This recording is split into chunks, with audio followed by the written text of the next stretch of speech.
Good morning, everybody. This is Ross Shabilsky, founder of D20 Studios. We are an indie game development company based here in the beautiful Salt Lake City, Utah.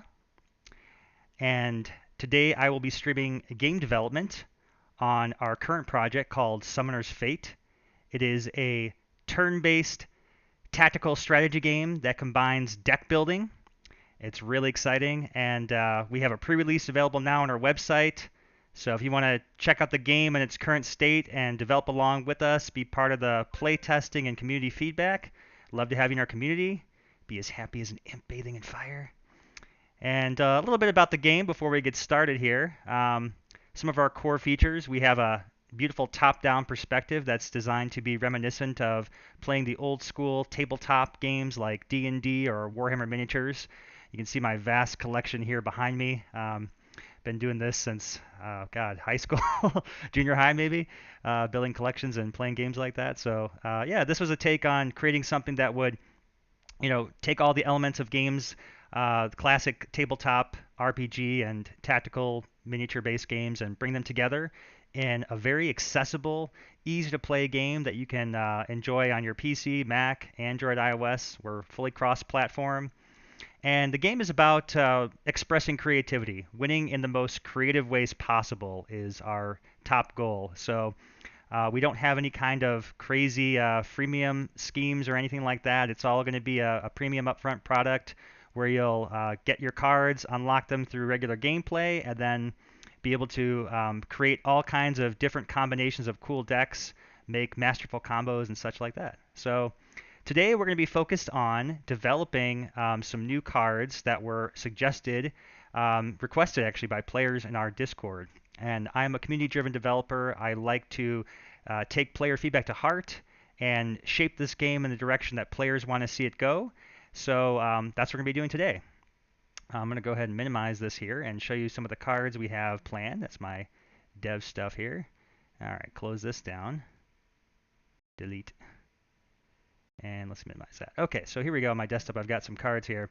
So one of the ones we were talking about yesterday was adding a new summoner, and this is the Dark Elf Sorcerer here, as you can see. He is the summoners in our game are kind of like your hero class. They are the characters that are designed to represent your the kind of like the player's point of view. So everybody in the world sort of looks up to you like you're God or the master, the weaver of their fates, and you command them. And the summoners have the ability to cast spells, which are represented as cards in your deck, and so they're kind of like the key hero force in the game.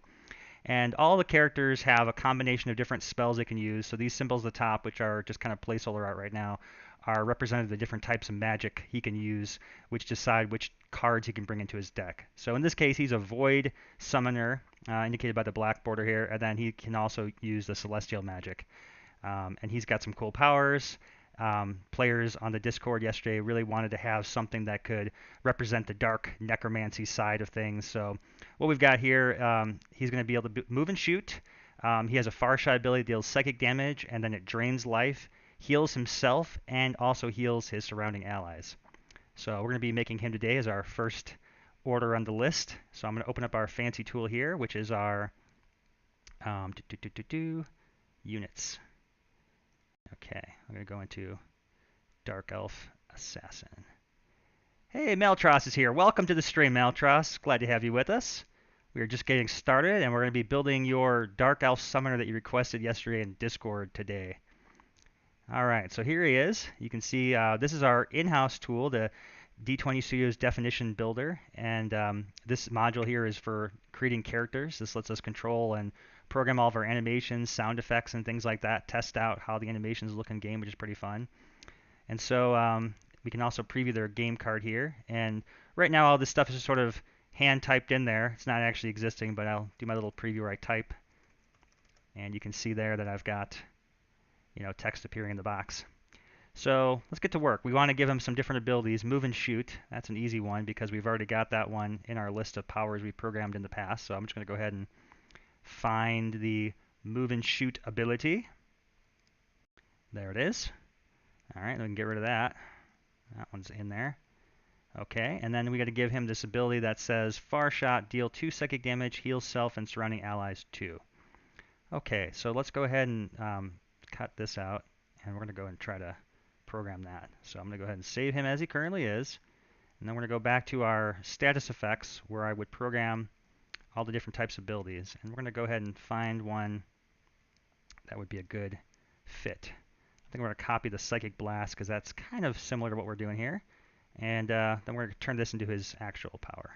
So we want range, and this is going to be, I'm not sure how to describe what this power does in a high level. I guess it's psychic damage plus heal.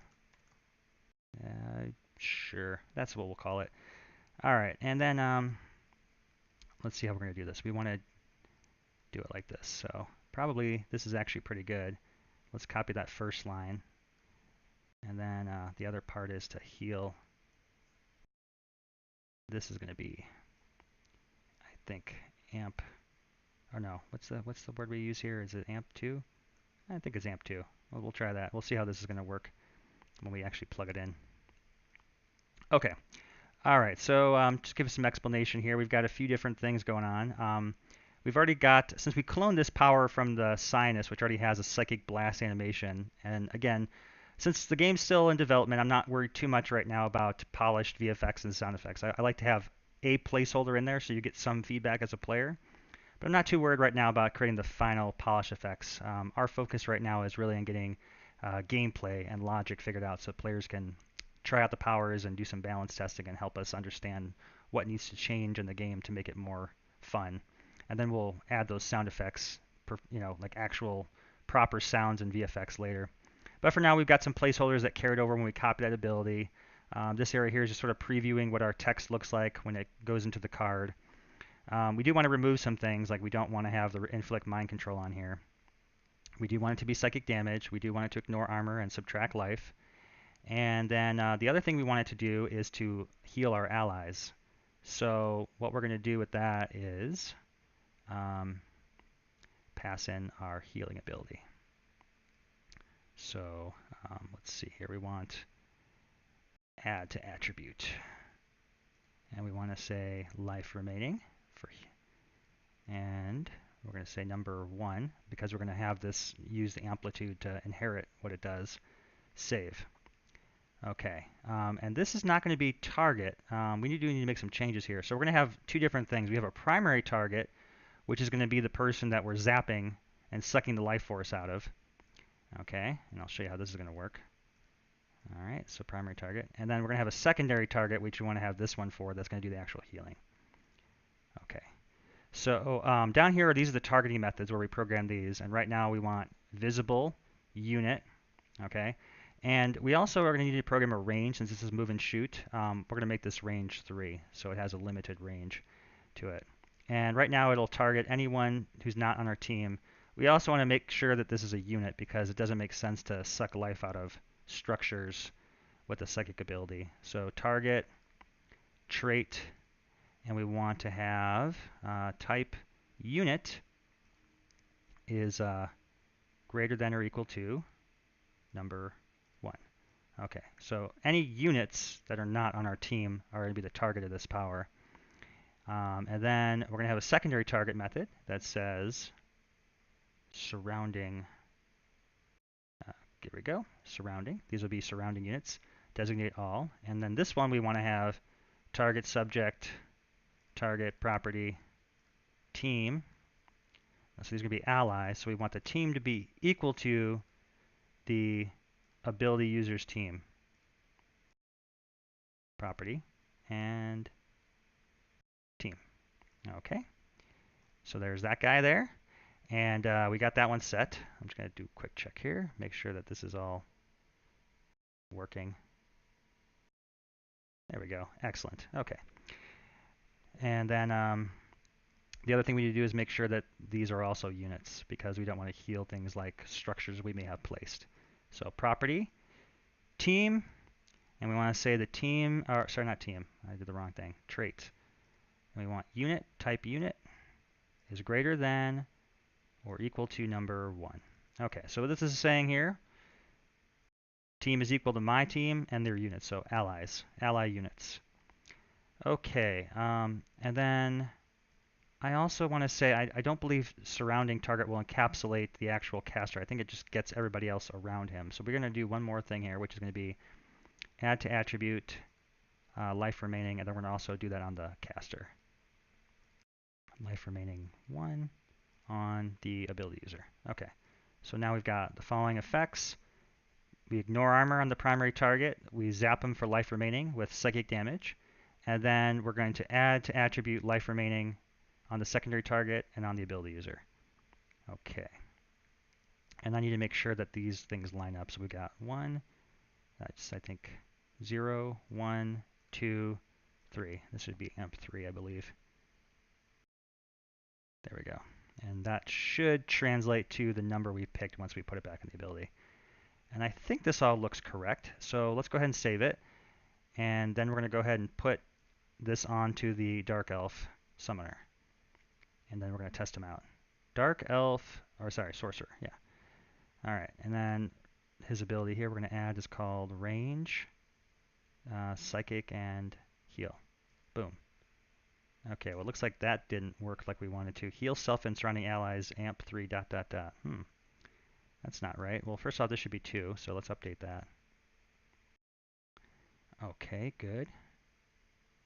And let me just go ahead and I want to take a look at an existing spell to see if I can figure out why that keyword didn't carry over.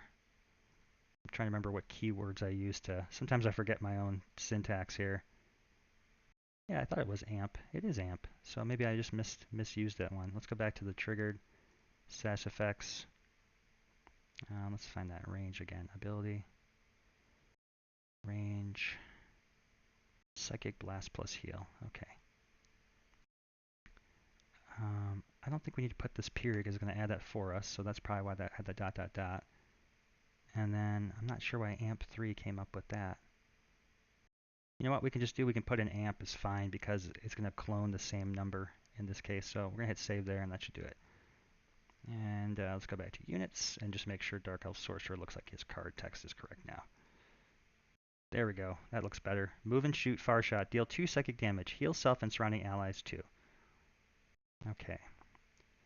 Excellent. That looks good. Yep.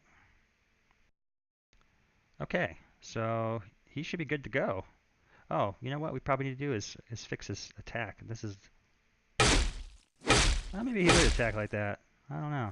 I guess I thought he's kind of got like a pitchfork looking staff. Maybe he stabs people with it. It's kind of fun. What do you think about that, Maltrash? You'd be stabbing people? Very good attack animation for that thing. Gut you full of splinters. Alright. Well, I think he's good to go, so let's go test him out and see that his powers work as we expected. Alright, so to do this, we're going to go into our maps, and I'm going to go to my, we're going to go Procedural 2 dungeon. And there you go. So this is our level editor, and what's cool about our levels is they all fit one screen. They're all designed to be like one screen wide, but they'll adapt to any aspect ratio. So right now this is sort of in like the full preview mode, and this is like the preview screen, but if I want to actually fit it to that, I hit this button here, and now you can see how it looks on like a 16 9-byte device. So you can imagine maybe this is like a phone in portrait, but if I wanted to do something like, oh, here's how it looks when you have it on PC, or when you have it on landscape, or opposite even, you can try out the different orientations. So kind of a cool thing there. But what we're going to do is change our summoner right now. So I had Click as our guy, but we're going to change it to Dark Elf Sorcerer. Okay. And sure, we'll fight this weird team. I'm not sure what team I had populated here before, but I have all kinds of weird things I'll preview with. Looks like I've got the troll, and for some reason this archer is the summoner on the enemy, but okay. Alright, so first off, we make sure his move and shoot works, and that's good. So he does have the move and shoot controls, and he should be able to target things 3 spaces away. So 1, 2, 3, good. And here 1, 2, 3, 4. Okay, so that looks like the range is working as expected. Alright, and then we're going to do psychic damage and heal allies. So nobody's injured, so it'd probably be good to get somebody injured. You go attack him.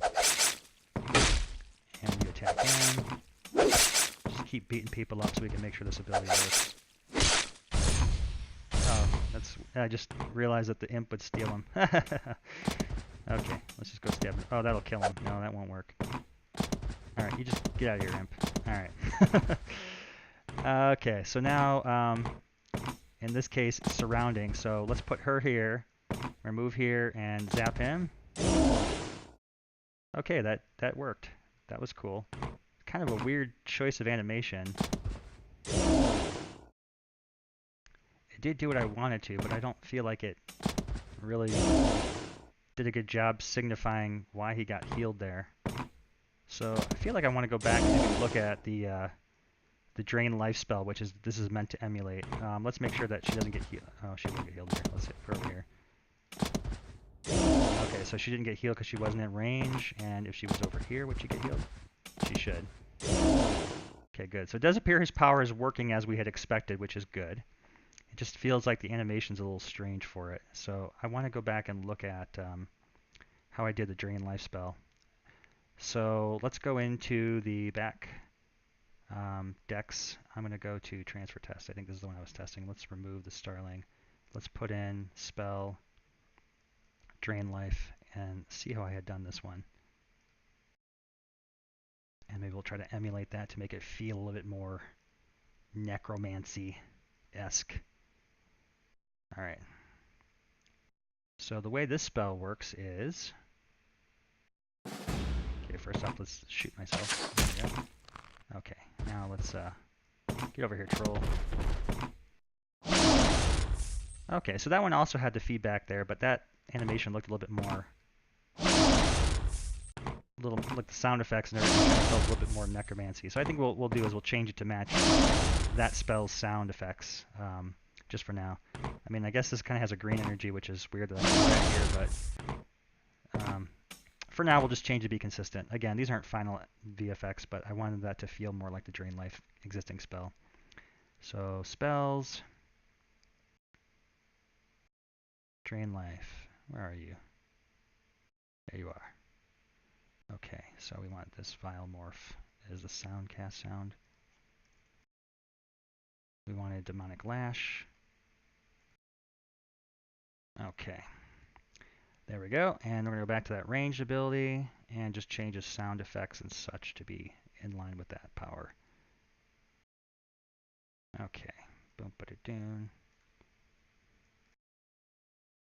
Vile Morph charges the cast. Sound effect is... Oh, sorry, this is the wrong thing. Sound effects cast is... Oh, weird. Wait, is that how I had that on there? Oh, this is the charge sound. Okay. I think this is the one we want here. Just that it's got this Demonic Lash. There we go. Okay. Good, good, good. All right. Maybe we should just call this Drain Life since that's what it's kind of doing. And then we'll call it there. And then we'll go back and just test it one more time. Make sure it all looks good. Make sure it's all good. And here we go. Start game. All right, so once again, we need to make sure he's hurt so we can test its ability. You get shot, you get shot, you get shot, you get shot. Okay. Oh, wait. Oh, she's it. Okay. All right, so...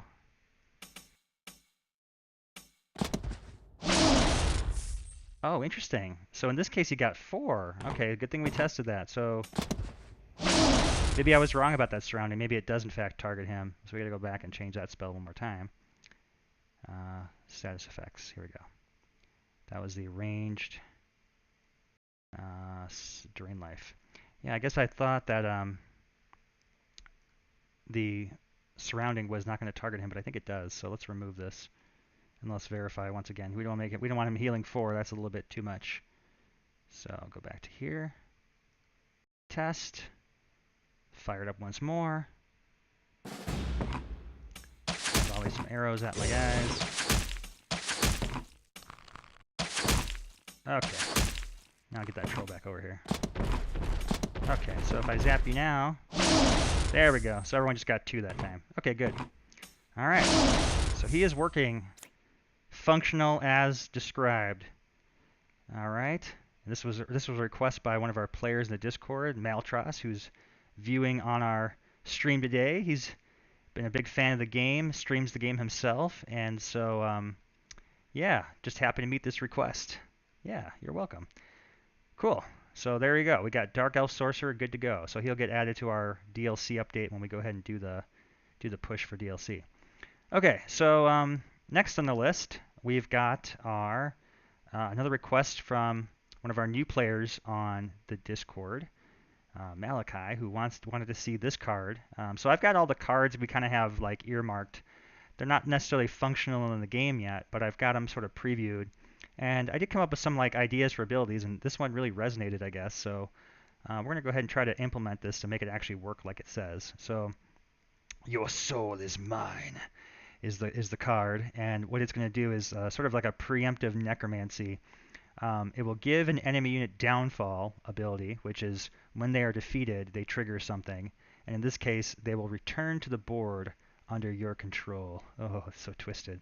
So it's like a preemptive necromancy slash mind control raise dead. It's all kinds of twisted and evil, and it's great. So we're going to attempt to actually implement this card to do that ability. That is our next goal for today. So let me go ahead and close this down, and we're going to go ahead and look at that spell into that guy here. So we're going to figure out how we're going to do this here. It's always a fun thing to like get myself in the mindset of like how are we actually going to make this happen, right? All right, so your soul is mine. I think that's in my non-functional down here. Oh, you know what? Big thing I got to remember to do. I always forget to do this, but for that Dark Elf Summoner, we want to make sure that he actually appears in the game. So he was non-functional, now he is functional. So that's actually what I need to set to make sure he's playable in the game. Okay, so let's go back to Your Soul is Mine. Now, I have all my... So these are all the cards we have implemented so far. And then at the bottom here, these non-functional ones are shown in the game, but they don't do anything yet. So we got a lot of those to make before launch here. All right, and this one was called Your Soul is Mine. So let's go ahead and just delete this non-functional tagline there. And then I'm going to go ahead and just set this functional so I remember. And I'm going to hit save. And let's go back to find that guy. All right, so right now this doesn't do anything. We can start off here by probably going ahead and setting the we want the targeting to be visible. Okay, we know it's an enemy, so that's pretty straightforward. Target subject, target, and property team is not equal to target subject ability user team. Now we do have a distinction between units, and sometimes you can summon placeable structures like, I don't know, brambles or gateways that summon demons. So we don't want to be able to downfall control those. That wouldn't make any sense. So target subject, target, trait, and we want to say it is in fact a unit, which in our game, unit represents like a living, breathing, movable character. Greater the number, not always breathing. Sometimes they're skeletons, so I guess they're kind of dead. All right. Target team not equal to ability user team. Target is a unit, visible, and there's our targeting. So we got targeting done. Okay, but right now it still doesn't do anything. So what we're going to want to do is create this ability that says downfall, return to the board under your control. That's really the big trick of this thing. I probably should make this an is cast, so it shows the cast animation. And it's going to need some sound effects. I'm not sure what those sound effects will be yet. Probably the good mind control effect, sound effect. That's what I'll probably grab for that. Yeah, I'll go steal that from one of the existing abilities. All right, but for now, we need to get this downfall thing in there. So let's go ahead and copy that. I'm going to save this, and we're going to go and create that ability. So that's going to be a status effect.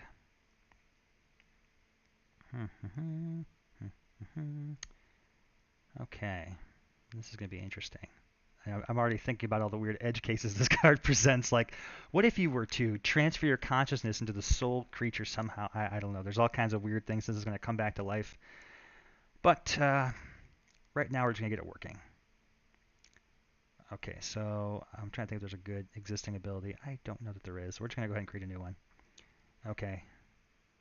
And soul is mine. Yeah, I'll just call it your soul is mine because it's going to really only work with this one card. Return to the board under your control. Okay. And let's see how we're going to do this here. Okay, so we got that set up. What we're going to need here is some triggered abilities. So that's really the main thing we're going to need to create here. So let's save this. We've got our status effect in place. Okay, and the real magic of this is going to come into play with the triggered ability we create for it. So let's scroll on down to my triggered abilities that have the downfall. Let's see, where are they? Here we go. So these are the powers already set up to trigger when something's defeated. And yeah, we'll go ahead and copy one of these. Copy downfall. And we're going to say, I'm not sure, return to opponent, downfall. I'm just going to say your soul is mine again, just to keep it consistent with the spell. Okay. All right. So let's walk through these steps here. Since we copied an existing downfall, this stuff is all pretty straightforward. Trigger event is defeat. So this event, when this event's listening for the defeat event, and it's going to affect the ability user, which is the person the effect is attached to. And it will trigger, so right now defeat would always trigger when anything's defeated. We want to make it when the ability user is equal to the event target. So the target that was defeated is the person who's using this ability. And then the other thing we want to have is we've got this trait called cannot downfall. I recently changed one of the spells, I believe that the disintegrate spell, that just kills you so outright that you can't use downfall abilities because it just turns you to dust is the idea. So we want to make sure that this is not 0 or not set to 1, because if it is, you can't use the ability. Okay.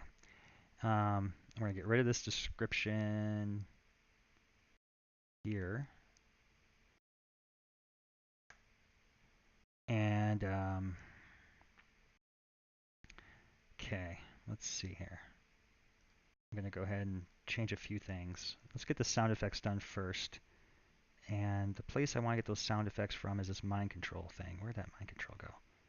Mind control effects, yeah. I want this manipulation animation and this sound effect. So that's the cast sound, and this is the animation I want. It's kind of like a purple energy looking thing. Downfall. Okay, so let's go ahead and change this cast sound to this. And let's change that to this. And we're probably do that on the initial cast as well. Okay, your soul is mine. All right, so that's done.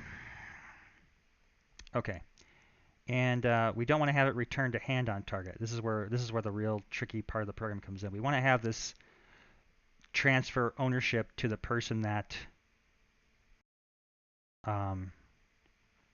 cast the spell. So this is going to be real fun. All right, let's think about this. So I know what we want to do is, okay, we're going to basically apply a mind control effect to it when it dies. And we have to also bring it back to life, which is the other fun part of it. All right, this is a challenging one. I'm going to sit here and think for a moment. So it's going to be defeated. So it's planned to be removed from the board. I suppose maybe we should start off with first off, I'm not sure what happens, to be honest with you, when we attempt to revive something that's being defeated. So there's kind of like a two-part thing here. We have to revive the thing that's being brought back to control, and then put a mind control on it so it goes to the person who cast the soul chain power. So let's look at that first. I got to figure out how we're going to revive this thing. Let's start with that. I'm going to go back to one of our other spells here, which is a revive spell, and see how I bring things back to life. Oh, okay. Well, it looks like I just have a special effect called revive unit on target. And then we also reset the activation back to 0 so that it can be used immediately. All right, let's start with that. I'm going to do this in parts because there's a lot of tricky programmatic things here we got to handle. So we don't want to have this. We're going to change this effect to revive unit. Okay, and then we're also going to go ahead and do that other piece, which was to set the attribute for activation used to 0. Okay, good. Okay, so right now all this ability is going to do is bring that thing back to life when it's killed. Okay, and then we're going to go ahead and save that. All right, now let's go back to that status effect for Your Soul Is Mine. And we're going to give it that triggered ability, which says downfall. There we go. This could probably just be 1. There we go. Save. There we are. Okay, and okay. Return to board under your control. Save. Okay, let's save that. And now we're going to go back to the spells for Your Soul Is Mine. Okay, and now we can give it something. We have apply status effect, and that's going to be called Your Soul Is Mine. There we go. There it is. Okay. Okay, save. Good. And then we're also going to put those sound effects we had talked about here on here as well. So cast, and then the animation for cast, manipulation animation. Save that, and boom. Okay. So now we've got the spell program to do stuff. Now let's go ahead and put it in a preview deck so we can test it. We'll just go ahead and use that transfer test one we had been using. Spell, Your Soul Is Mine. Add that in, hit save, go back to here, go back to testing. All right, so here we go. We're going to test this ability out. I'm going to get rid of this assassin, put something smaller in there that we can test this with. How about we use the, let's use the treant.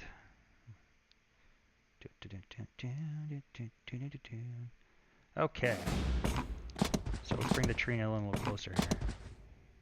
All right, so here's our spell. I can cast it because I'm using my cheat codes.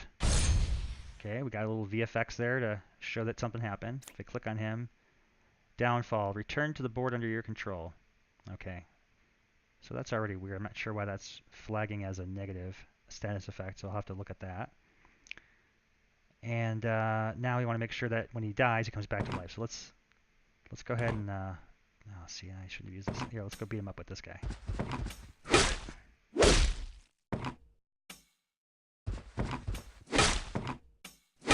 Alright, so we're going to see if he dies, he should come back to life. Let's see how this works.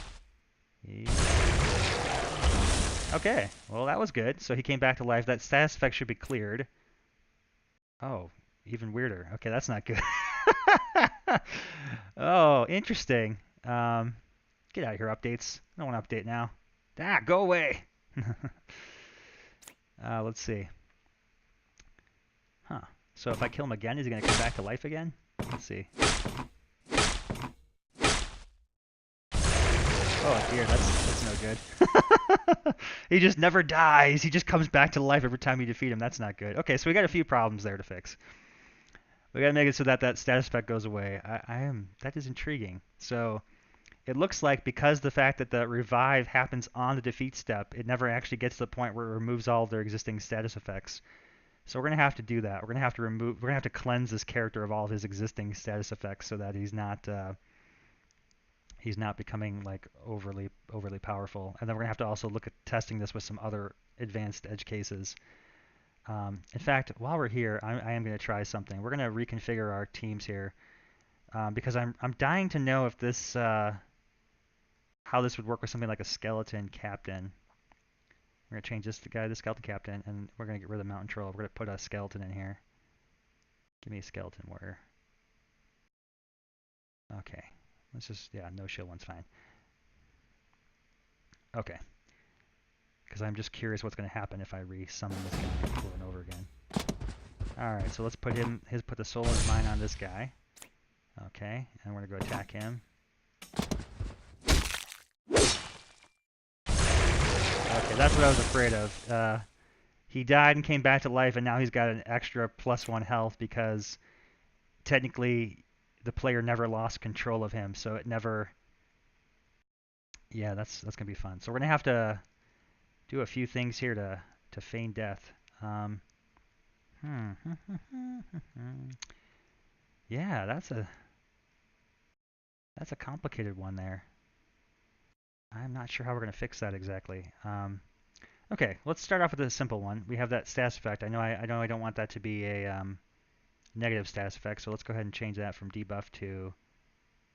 Oh, Your Soul Is Mine. Interesting. Where is the... Is it... not listed as a negative status effect. So I'm actually curious as to why that came up as a debuff in terms of the coloration of the card. So that's interesting already, because it shouldn't be. Okay, well, that's already kind of weird. All right, go back. All right, let's think about the next step for this guy. This is a tricky one. So one thing we could do is, where's that? Your soul is mine is under downfall. Okay. So I have a few different ideas here. I could manually go and cleanse all the different things so that it removes control, puts back under control, all those different types of things.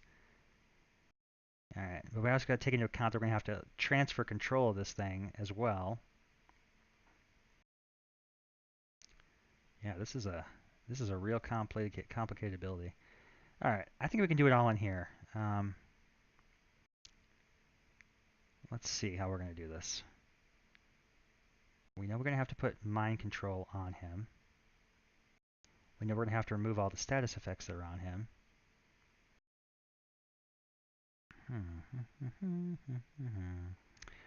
Okay, we've got a little bit of an idea, a little bit of a clue I think I can use from our existing card called the Red Imp that has the swap affix thing. I'm going to try and see if I can figure out how I did this, and maybe I can use that to somehow take and borrow the control effect that's going to be happening here.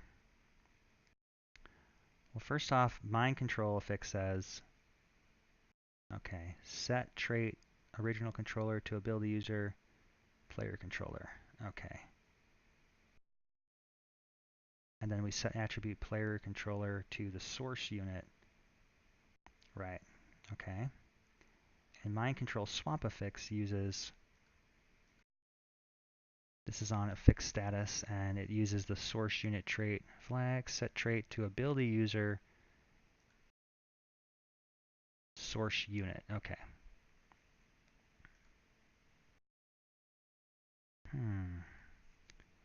Okay. Yeah, this is one of those definite noodle scratchers for me, where I've got to figure out how to somehow transfer the control over. Oh man.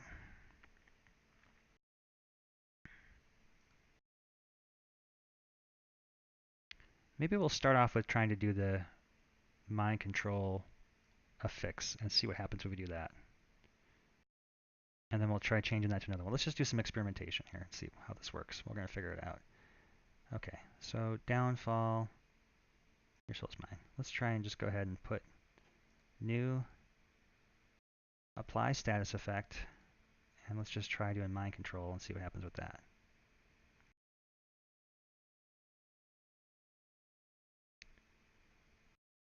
Mind controlled on target. Okay, let's see what happens with this. I'm just curious what's going to happen. Let's find out.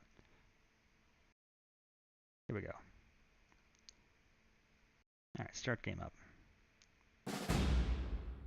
All right, so your soul's mine. Blow you away with that.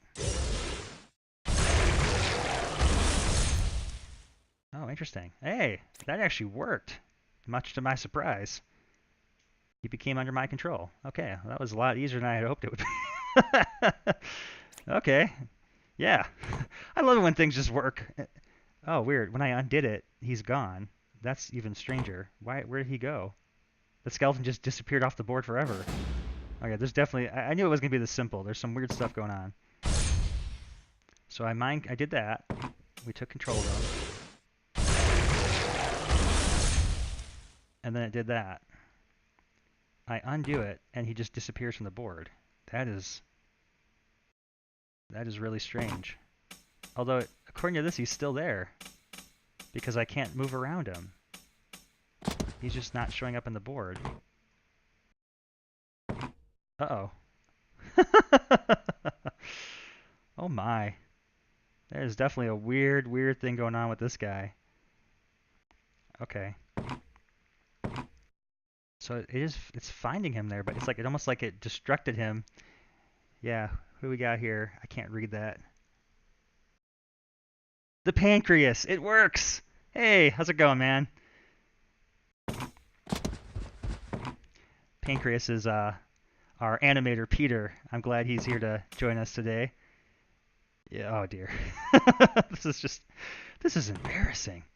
I don't like when bugs happen, but we gotta deal with this. Okay, so definitely some weirdness there. Something about the way that it's like undoing all those steps there is really throwing it off. So we're gonna have to dig further into this and figure out what's going on. We did get it to, at least initially, show up and take control of them, but we cannot have this issue with the undo happening because that is game breaking, obviously. So I'm trying to think as to what may have even caused that. Yeah, that's a real noodle scratcher there.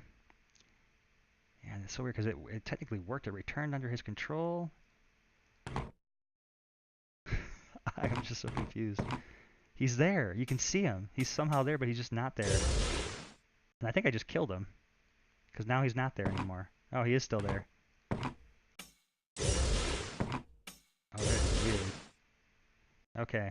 Well, this is going to be a fun one to figure out. All right, let's go back to that building and we're going to do some more tweaking here. Maybe we'll just get lucky and figure it out.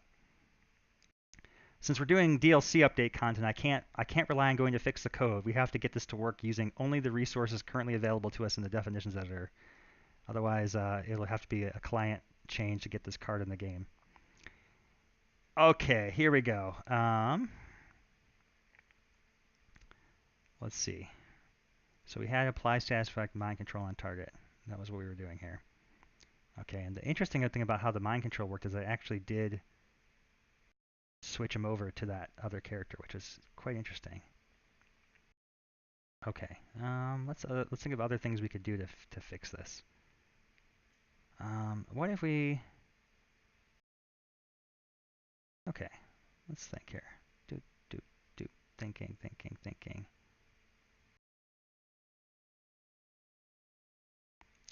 You know, one thing I'm thinking about already here is that since we don't necessarily need to mind control. Let's get rid of that idea. I'm thinking to myself, this is kind of more like the Raise Dead spell. And when Raise Dead spell works, you don't have a status effect that you can remove it. And that's kind of maybe one of the trade-offs of the cost. Like mind control costs 4, but you can remove the status effect to gain control back. I feel like this spell, your chance to remove the status effect happens while it's on him. But once he dies and comes back, there should not be a status effect lingering on him. So maybe that's the first mistake we have to worry about. I think that if you succeed at stealing the soul, this character should be permanently under your control. So that's the first thing we're going to say about this card. Okay, so all right. That being said, what I want to do is let's make a new effect. We're going to do set the attribute. Okay, getting ideas here. Set attribute. Player controller. Okay, and I want to make this be equal to source unit attribute player controller. Okay, we got a question. Won't even return to real owner's hand for unsummon? Oh, yes. So it would. Yeah, that's a great edge case. So we have another card called Unsummon that returns cards to the owner's hand. That should still work, and that would basically remove this whole soul is mine thing. So we'll test that as well. That's a good edge case. Thank you for bringing that one up. Okay, player controller. Okay.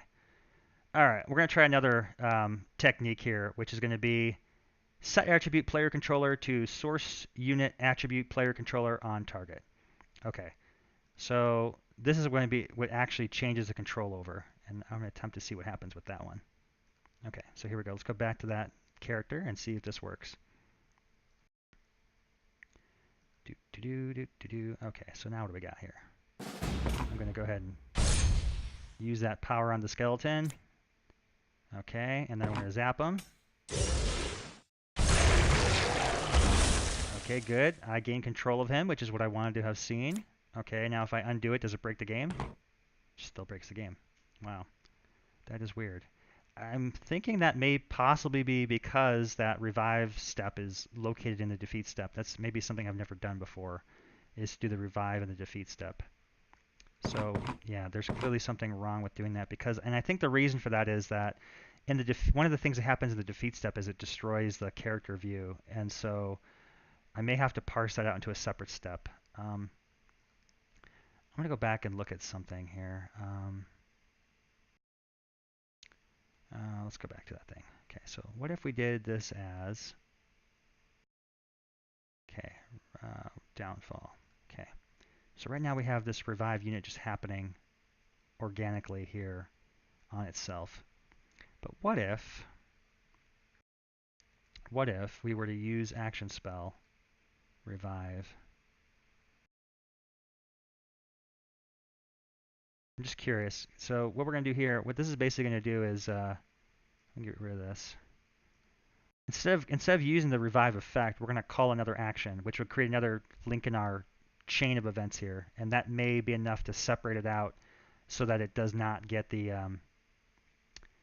that effect we saw happening. Let's see if this works.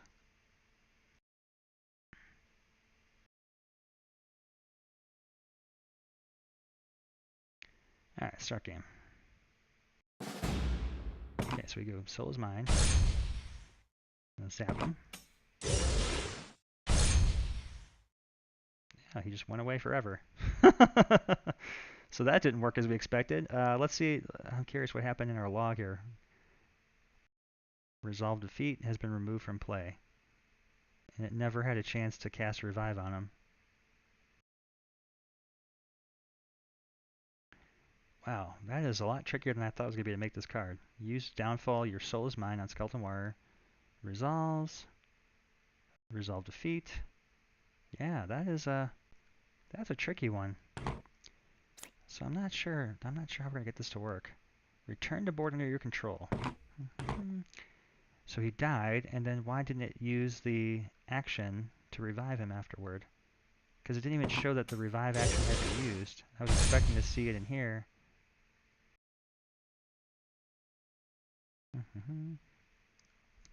Okay, maybe I need to try and create a more manual version of that to see if we can get that to work. Because my thinking was that it would defeat him, complete the removal step for him, and then the revive would kick in and revive him like normal in a separate action step. Let's go back and we'll try this one more time. We'll try it a different way, slightly different way. All right, let's go back to Downfall. And what I'm going to do here is let's just copy this. Okay, Downfall, Your Soul is Mine, Part 2. Okay, save that. Okay, and what I want this to be is just new revive unit on target. And let's remove this. Remove this. Any unit is fine. Let's try this and can remove. I don't need any of this stuff. Okay. Save that. Okay. Let's change this back to use triggered ability. And we're going to change that to Your Soul is Mine Part 2. Let's see how this works.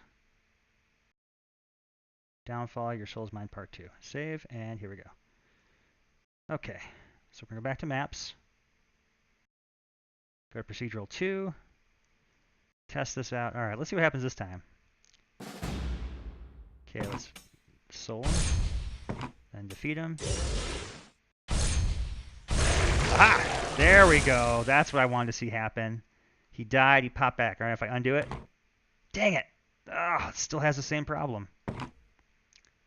Yeah, that's a doozy there. I'm not sure how we're going to figure that one out because it's like it needs to somehow take into effect after this entire chain of events is done, but there's no way to. That's a tricky one. It's disposing of him in that removal step, and then he never has a chance to be revived. It's like I need to somehow cancel the revive. I'm trying to think if there's any other way I could have this work that would work with what we've got without having to go in there and look at that animation fix. Huh, that's so frustrating. It seemed like. Oh, before I put the power on him, I'm just thinking more about how this could work. So we got control of him, which is what we wanted. This is also amusing to me too because he's got the downfall return to board under your control, which suggests if he dies again that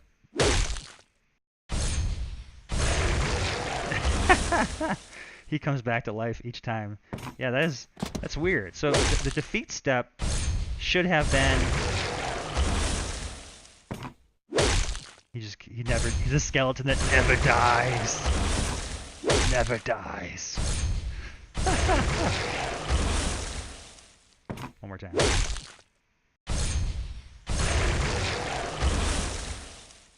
That's puzzling. It just never got to the place where it could actually finish off creation of this. I may have missed. Why don't you want to just have the downfall summon a brand new unit of the same type? That's not a bad call. We could certainly do it that way. But I suppose the reason would be that we want to make it the actual unit so that it removes that character from the defeated stack. Because otherwise, what could happen is I could defeat your unit, gain control with the soul is mine, and then the opponent could still go and use a revive card to revive the character, and then there'd be two instances of it. And technically, since it's a revival, it should be a revival because we don't want to create a new instance of it. It's not making a copy. It's actually bringing that unit back to life so that the opponent can no longer go and control it from the graveyard, so to speak. So that would be the main reason there. But yeah, clearly there's an issue here with the way the command stack is firing because he also still has the downfall effect here.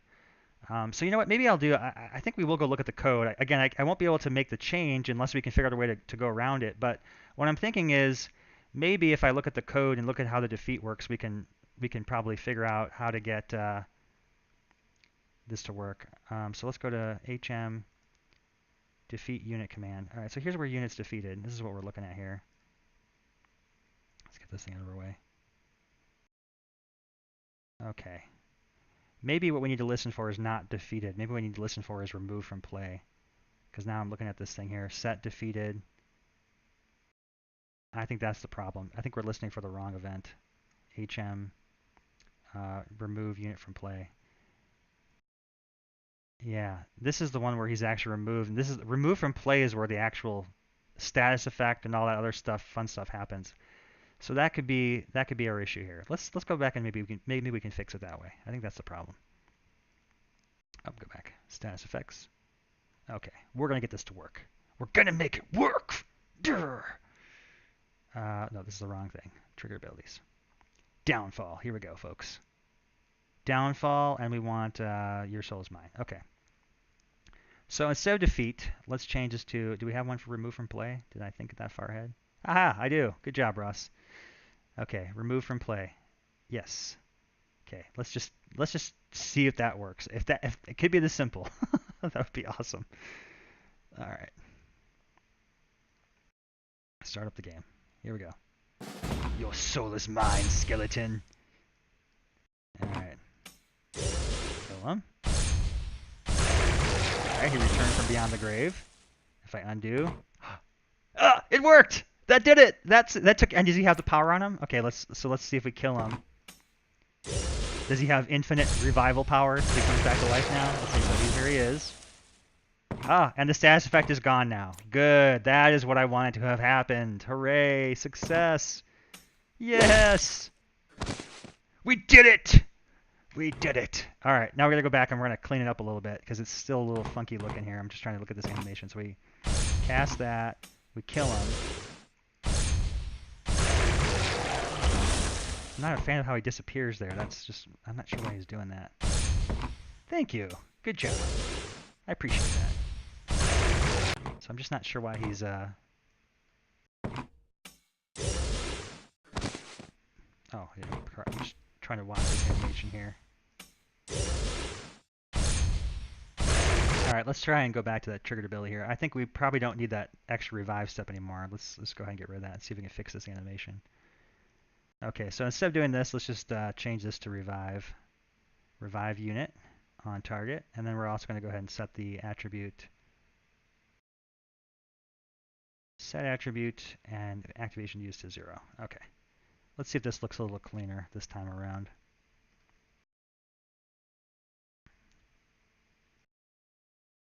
Okay, just trying to get it cleaned up, make it look a little nicer. All right, start up game again. Right, steal a soul.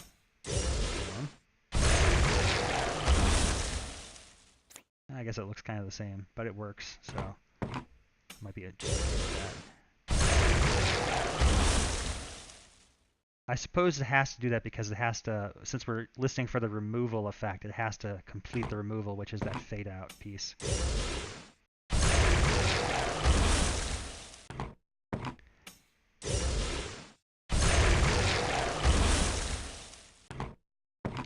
Interesting.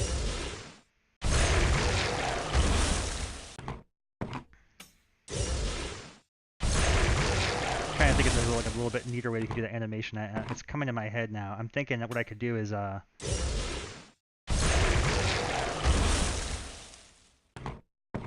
maybe I could have that little animation here as a separate step to kind of get rid of that little gap in the way. So you see like he's kind of fading out here. But what I could try doing is having it so that he yeah, now he's just totally mine, which is cool. All right, let's do a little experiment here and see if I can get this to work. All right, let's go back to that downfall. Your soul is mine. Okay. Okay, ability user equals event target. We need a Grim Reaper character to appear above and collect that soul. Yes, that would be amazing. See, there you go. That's what we need to inject an animation in there. So what I'm going to do right now, I'm attempting to inject a placeholder animation is kind of my thinking to kind of mask that a little bit. Trigger subject, ability user equal to trigger subject event activator. I'm going to see if this works. Oh, sorry, event target is what we want. Okay, and then the other one was user cannot downfall is less than 0. Trigger subject, ability user, traits, cannot downfall. It's less than or equal to number 0. I knew we would get this thing figured out. Where there is a will, there is a way. Okay, so all I was thinking with this is we're going to remove this. And all I want to have happen is basically have it do this animation to see if we can mask that in there. Okay. Also, this is interesting that this is cast. It's interesting too. I wonder why that is. I'm not sure if that should be cast or what. Might want to change that too. Okay.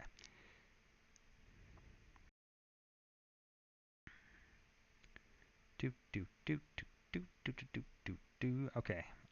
Let's go back to that status effect.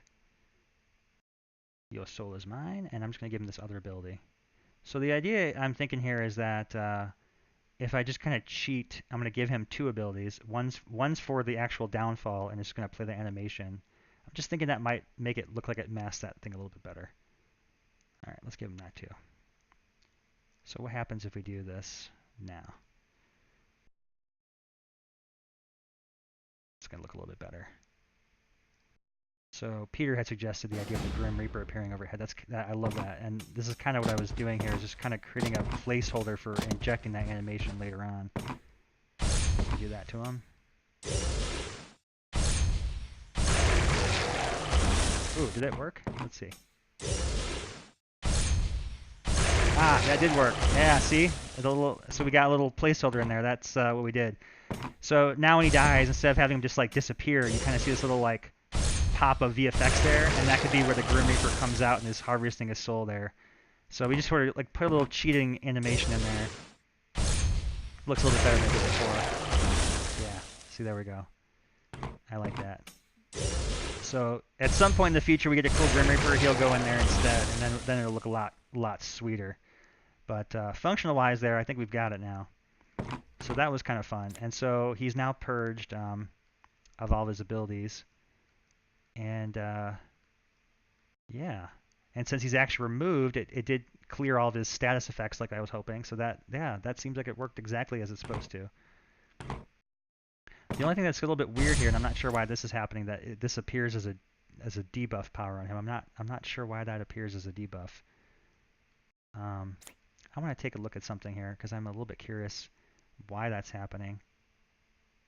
Let me go back to this test, transfer test. I'm going to throw in a spell. Let's throw in detonate.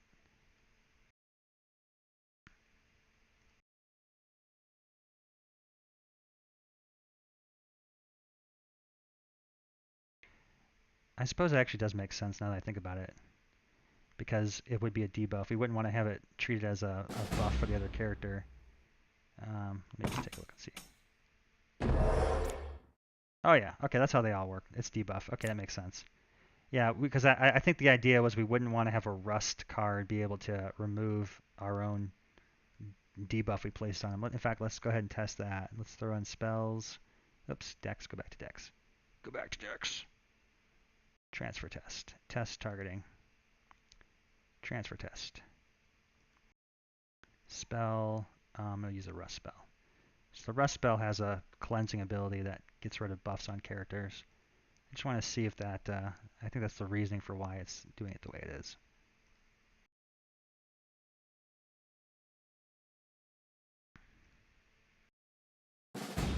Okay, so if I do Soul is Mine. Oh, I can rust it. That's weird. See, it still comes up as a buff because it's not considered a negative effect. So we maybe do have to change that spell to a debuff effect.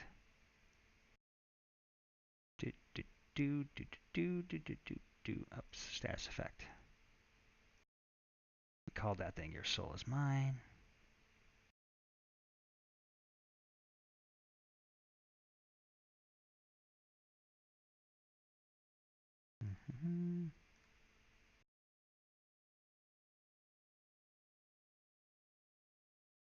Okay, and one last test here with that. Okay, so now if I put this on him. There we go. Okay, so now he can't remove that. That's good. Okay, so there you go. There's Your Soul is Mine. Now, another thing I thought about here was, I don't know what we think about this is too powerful, but since it's considered a debuff now, if the person had a cleric on their team, technically they could remove that power, right? So if his soul is mine, but cleric could go, nope, it is not. So there's kind of one big downside to that spell. For a 4 cast cost, it's very risque to use it, especially when there's a cleric in the presence of you. But, again, on the plus side, unlike mind control, if you can manage to succeed at stealing their soul, that becomes a permanent unit under your control. There's no way the enemy can recover it. So, I guess the counter to that would be to be smart about how you play it. Like, I wouldn't give them a chance. You cast Your Soul is Mine first, and then make sure you kill him, so that you're going to get control on that same turn, and therefore there's no chance to retaliate with the comeback there. Okay, so Peter had a good point about the edge case of unsummoning, so let's go ahead and test that out.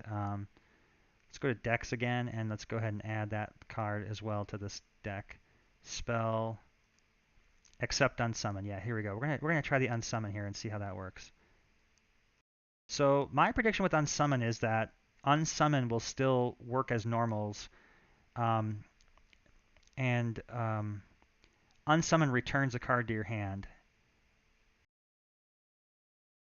You know, come to think about it, Peter, I'm now wondering if unsummon actually does do the revival, because return card to hand basically creates a copy of the card. So I may have to take into consideration that fact too. I think that the character might still be defeated. Let's go look at that spell. This may have to be something on my to-do list for later. Unsummon. So what this does is it resets the target owner. Okay. Sets attribute removed from play. And then it returns to hand. And is removed from play where I set the defeated unit sat? Oh, maybe it's in defeated. Let's see. I'm just curious where I've added. No, I don't. Okay, good. Yeah, so unsummon does in fact no longer add it to the defeat stack. That's good. I was concerned that if you unsummoned it, then you could still revive it, but it looks like you can't. In fact, let's test that theory. I'm just curious now. Now you got me wondering. Transfer test. There's so many weird things you can do with this game that it's hard to find them all. All right, so let's throw a revive in there as well. Okay, and now we're going to go and test all these fun things out. Let's test these edge cases. Okay. So test. Okay. Give this computer, give the same deck to him. Transfer test. Start game. Here we go, folks. Here we go. Okay, game options. Debug test options. Show AI card, show full deck, show AI full deck. Okay, here we go. Reset that. All right, so here we go. We wanted to see if all right, so we're going to unsummon him. Can I revive him? I cannot. Okay, so good. So it did in fact remove the existing instance from play and put him in his hand. So there's not like, you can't reduplicate him, which is good. All right, so now we're going to try and put Your Soul Is Mine on him. So that's on him now, and I should still be able to remove him from play and bring it back. Oh, look at that. Oh, yes, yes. Wow. Okay, so Peter found a good edge case there. That's not what we wanted to happen. It did return him to my hand, but I still got control of him, so that's no good. All right. Kudos to you for the edge case, man. That's a good one. We would not want to have that happening. Weird. Yeah, it is weird. And then, see, now I think about the logic for it, and it makes sense because our trigger was not downfall. It was actually, we kind of modified the downfall. The trigger for this was remove from play. So, that being said, yeah, this is going to be fun. We're going to have to somehow, maybe it's the unsummon card I need to figure out. I think that's what we're going to have to do. I think the change is going to be on the unsummon card itself. Let's go back and do this. Let's go summon spell. What's that card called? Unsummon. Yeah. All right, so I think what we need to do here is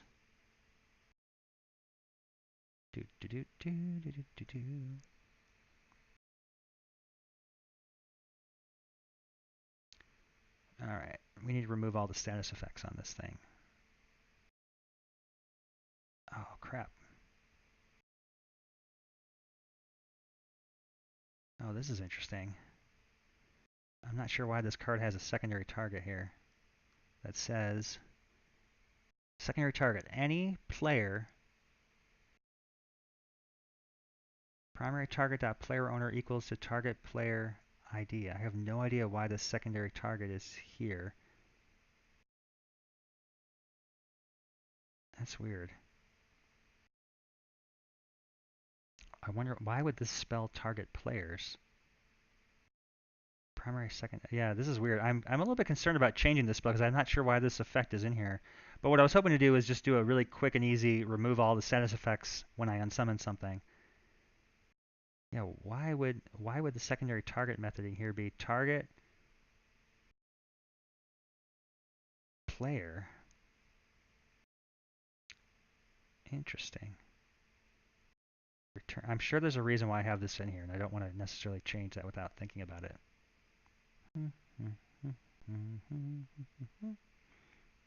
Okay, I got an easier fix for this. We're not going to worry about changing that. Here's what we're going to do. We're going to go set trait. You're going to love this. It's going to be great. Set trait. And we're going to set the trait to cannot downfall to number 1 on target. And this looks like this will be primary target. There we go. Boom. Move up, move up, move up. Okay, so if you're unsummoning something, you can't use the downfall ability, is what we're going to say. Save. All right, let's go back and try that again. Because remember, we have that little fix in our thing already for the downfall ability, so I guess this would be a good case of that. Start up game. Okay, so Your Soul Is Mine, cleric. I don't want him to steal my cleric. Unsummon him. There we go. Alright, so now that fixed that. Oh, wait, that's weird. He still pops up as being there. But he's not actually there, though. Huh, weird. That's very strange. That's a little bug there. Hard to work. This is too engaging. Yes, indeed.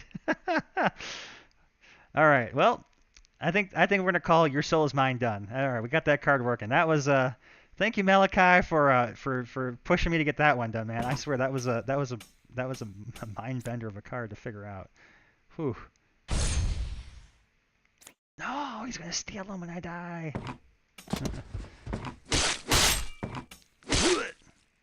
Ah! That's pretty fun. And now I'm an evil Zionist. Okay, cool. Oh, that's weird. I never thought about the idea of mind controlling the imp. That's kind of a fun thing to do. Ooh, man, I have a whole new deck idea now with mind controlling other people's imps. All right, so that's good to go. All right, so we fixed those two cards. So those are the two requests we had for um, the stream today. Let's see, go back to that. Where's my folder at? Whoop. Develop with Ross. Yeah. So these are the two cards we talked about in Discord yesterday. Yeah, and those are working now. So how about we look at maybe adding another summoner today. I'm going to close this down, and let's go back to our Summoner's Fate. So at the top here on my website, I've got this thing Forums, and we've got this exciting thing here on early, see, events. Develop with Ross. All right, so this was the summoners we had made a couple streams ago, and we didn't finish all the summoners, so I was thinking today maybe we can try to make this Battle Mage here. He's a fun one. So he's a combination of Chaos and Arcane Magic. He's going to have a block, but we're going to make this a little bit more special of a block, and I'll explain. I was kind of thinking it could be like a shield, but since it's a magical book, it could also block spells. So we're gonna see about doing that. And then he also gets damage spells get knockback too. So some pretty wild abilities. This is gonna be kind of a hard guy to make, but I thought, hey, why not? Summoners are fun. Let's try and make one of them. So we're gonna try and make that guy next. All right, so let's go to units, and his name is Antares, the Battle Mage. Okay. So I think the thing I'm most excited about is giving him this damage spells get knocked back too as a power. So we're going to attempt to try and figure out how to do that. Yes, the Battle Mage. Because wouldn't it be awesome just lightning bolt people and have them go flying around and use regular fireballs and have them go flying around? He's just like a mixture of gravity physics with blasting people. That's going to be so much fun. Okay. So the challenge begins. I swear this is it's a little puzzle every time you do this, you know. All right, I'm trying to think of an existing thing I've got in my mind. I always try to start from something I've done before, and I know I've got that pyromancer that deals damage, but that's based on the spell discount. Here we go, destruction discount. Maybe this is how I'm going to do it. Destruction discount. Okay, this is apparently when I draw cards, I do that. I don't think I want to have this thing trigger when he actually casts the spell. It's like what we need to do is modify the actual spell that's as it's being cast. Yeah, this is going to be a real weird, tricky thing to do. Because as a preemptive of the spell being cast, we need to modify it by adding an additional effect to it. I'm trying to think if I even have the ability to do this power in the game right now. How could we modify his spell to have an additional power added to it? That's the trick. That's the trick. Okay, let's see.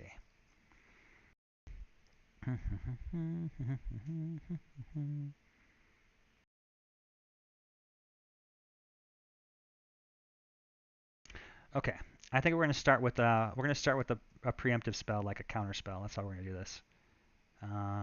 So let's see, we've got a counter spell here.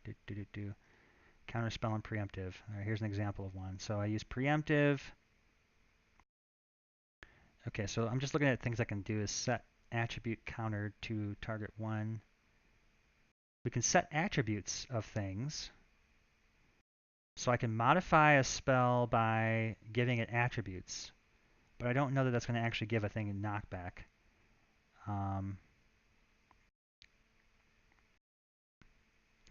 Okay, this is interesting. Okay, I can access the primary targets of an action, and we could probably apply the effect that way. Yes. All right. And a thought is coming to mind. So when a spell is cast as a preemptive, we can go ahead and preemptively apply the knockback to it in conjunction with itself. I think that's how we're going to do this. Okay. I'm trying to think if there's another one I've got that's got the secondary targets in it, because I feel like that's the other thing I wanted to look at. primary target count is 1. Redirect. Is that the one I'm thinking of? Yes. This is the one I'm thinking of. Redirect. So we got to remember this secondary targets. So I can access the secondary targets. And event targets is just the array containing the primary targets of the spell. So is there any way I could target the secondary targets as well as the question? Maybe we don't want to have to target the secondary targets. Maybe that would be weird. Tiny Wolf Cloud. I would like to watch a stream, but I can't due to connection problems because I really have bad internet. I am so sorry, Tiny. That's a bummer. That is a bummer. Well, if there's any way you can listen in, maybe not have the video. I'm not sure if there's a way to do that in Twitch. I'd still love to get your comments, inputs, ideas for cards, whatever you want to see in the game would be great to have. So just feel free to ping me in the chat there. Okay. Let's go ahead and let's just start experimenting here with this power. So I'm going to make a new, I'm going to call this preemptive gravity. Preemptive gravity, that's what we're going to call this thing. I don't know. I have lack of better terms to call this thing. I'm realizing as I get more and more of these things, naming is becoming even more important. I'm going to need a way to like organize these abilities better because it's starting to get unwieldy as I add more content to the game. All right, but anyway, trigger event is going to be preemptive. So, and then trigger event method target method type is, I guess we're going to target the targets. We're going to get wacky. We're going to just start this ability completely open-ended here. The first thing I know is that we want trigger subject event activator is going to be equal to ability user. That much I do know. Oops, trigger subject ability user. Okay. So what we're attempting to do here is give the battle mage an additional power when he casts destruction spells that zap people. We're going to have him so he also knocks them back. It's a really weird effect, but I think it's going to be so much fun if I can pull it off. Okay. So what we're going to do is do gravity on, and I guess we want to do knockback. So push from cast location, number 2. And I guess this could eventually be tuned, so we could probably change that, but gravity push from target location 2. Okay.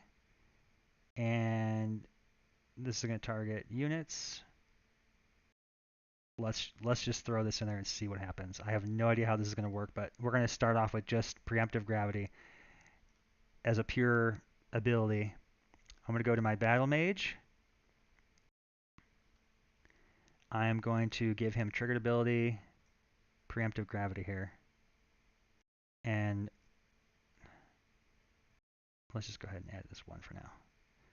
Okay, and we're going to hit save. And then we're going to go to maps. And we're going to attempt to test this out. This is going to get wacky, guys. All right. So Antares, battle mage. And I want the decks to be, player deck is icon test, which is our fireballs and stuff. And you know what? I feel like I want just a change of scenery here. I'm just getting sick of this. Let's change this to grassy path. There we go. Kind of a different map there. All right, start game. Okay, so I got some destruction spells. Let's see if it actually works. Okay, so not quite what I wanted to have happen there. It did knock him back, but it did it as a two-stepper. So that's kind of a problem, I suppose. LOL, says the pancreas. All right. So that's not going to work. That's not very good. We want to have this do the knockback after he's blasted. More of a fun thing to do. Yeah. Because we want the fireball to hit its original location, but just have him do the knockback. Yeah, definitely preemptive for sure. Now I know I could fix this by turning that execute immediately on, and then it would knock him back, but then it still would look strange because it basically. Well, you know what? Actually, we're gonna try that. Maybe that would actually work. Let's see. Let's go to triggered abilities. Let's go to preemptive knockback. Now I'm saying it out loud. So execute on trigger. This is gonna make it so that the knockback happens immediately. But when this power is used, what it basically does is I built the animation engine so that it skips the animation until the next thing would happen. So this might actually give us the effect we're looking for. Let's just test it out and see what happens.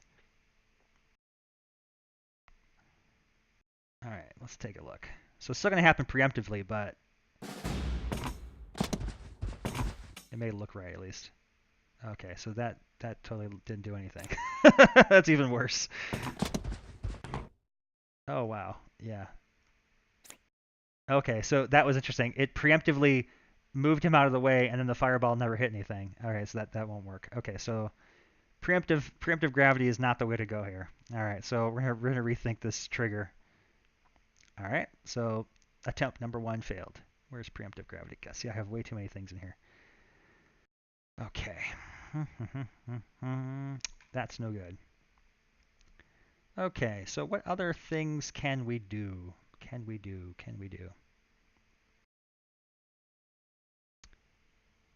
All right. Do we have any units immune to gravity knockback? No, we do not yet. Although that is definitely something that's been a topic of interest in our Discord. I think we came up with a name for it too, like anchored or something like that would be the power for anti-gravity. If you're anchored, you can still move, but you've got immunity to it. So that's definitely something we want to add in the future. Yes, indeed. Protection from gravity would be great to have.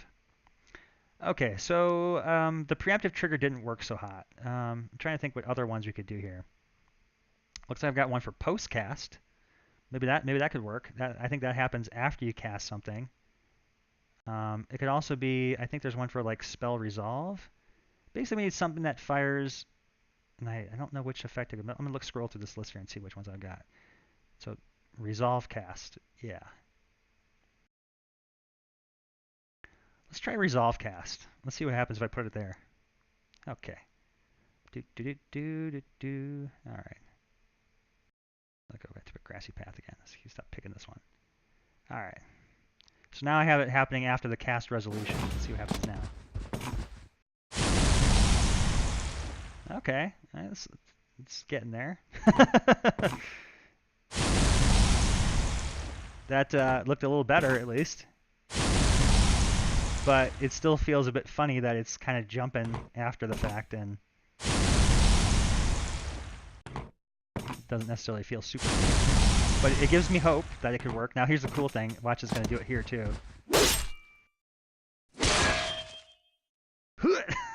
Oh, that was even weirder.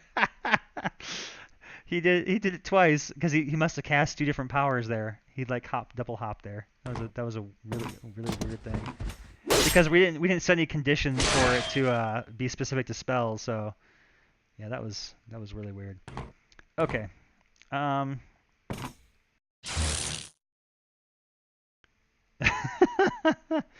This is definitely strange. Okay. All right. Well, we're making some progress. I'll give it that, but it's not so great yet. Not so great. Okay. Let's go back to trigger abilities. Let's try some other ideas. Preemptive. Okay. I'm curious what would happen if I did execute on trigger. And this may not be the right trigger yet, but we're gonna keep playing around and see what this does now. Stop picking this dungeon. I want a nice happy spring day. Okay. There we go. So what do we got now? Hey, now that looked good. Okay. Although that was weird, huh? He didn't take any damage. He exploded and knocked back, but didn't take any damage at all, which is weird. So that was kind of a strange thing to have happen. I'm curious if I put him over here if he. Yeah, that's weird. It's like almost like he got. I'm curious if his life had actually. That's why didn't he take any damage? That's strange. Huh. That's very weird. What about freezing? Does he freeze? Uh-oh. Oh no! And we found a bug, so that's no good. Okay, so this is definitely a weird thing we're trying to do here. Okay. That's not so good. Oh dear, I'm gonna close this whole thing down because it's crapped out of me. Oh, Antares the Battle Mage. You crazy fool. With your weird abilities. Okay, so that was fun. Not exactly what I had hoped to happen there. All right, let's go back and look at that preemptive again. I feel like we just got to find the right effect here. Clearly, that was not the way to go. And had we tried this with, we tried this with this off, and it just kind of did that weird hop thing. That was not so great either.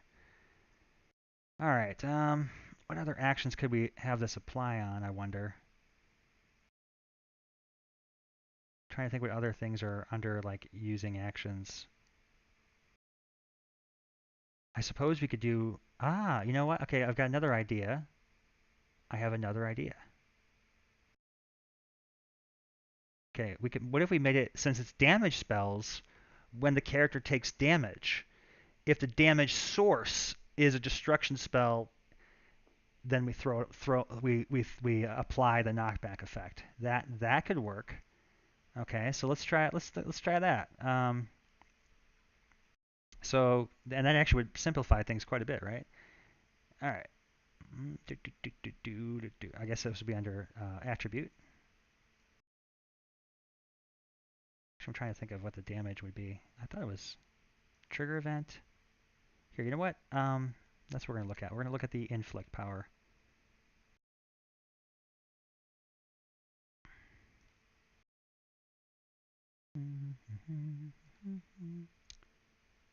Okay, damage. There we go. Okay, trigger event damage, event targets. Okay, we're gonna go with that. All right, so let's go back to preemptive gravity. Trigger event damage. Okay, and then we want to target the target that was damaged. Okay, perfect, which is what we got. Okay, and the damager is equal to the ability user. Now see, that could be weird. I'm not sure if the damager counts as, we'll find out. Okay, and we're gonna go ahead and leave it as gravity push 2 on target. All right, let's see what this one does. Let's see if this works. We're gonna make this work. Today is a day of fighting battles and making things work. Okay, here we go. So now let's see what happens.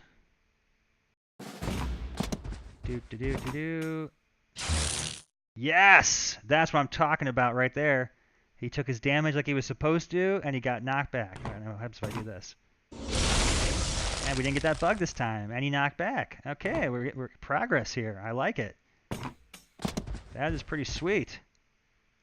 Here's the other cool thing, I think. So, he didn't take any damage there, but if I take damage here...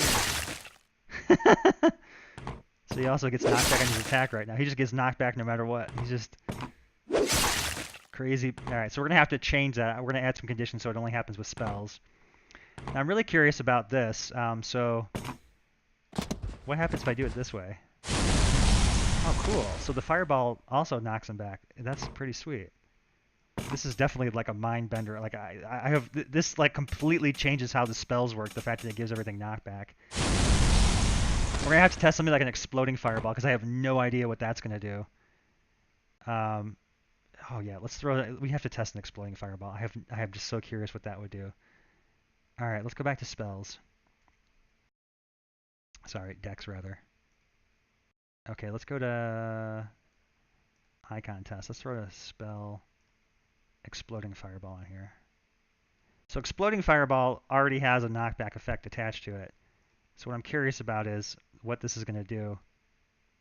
Because we're basically adding a knockback from the caster in this case. So, yeah. Definitely going to be strange here to see how this goes. Okay.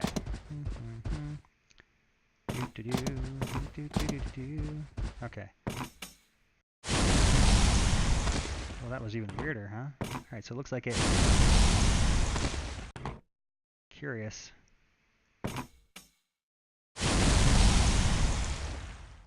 Huh.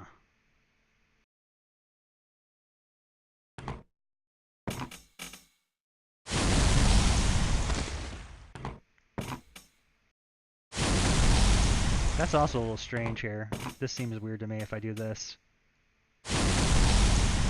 The fact that they moved back even though the blast was here was a little bit strange. So we may have to change that. Maybe it should just be the primary target, because technically these other areas around the fireball impact area are secondary targets.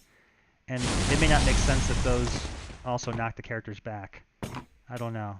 So it's definitely applying his effect, but it feels a little strange, is guess what I'm getting at. Like, that seems cool. Let's have to put them all on the line. Do they all go back? Let's see. It's weird. Interesting. So in that case, he went back. That's also strange. So there's a few different things happening. Like in this case, watch this. If I zap this like this, the two of them went back. But if I did it like this, just this guy goes back.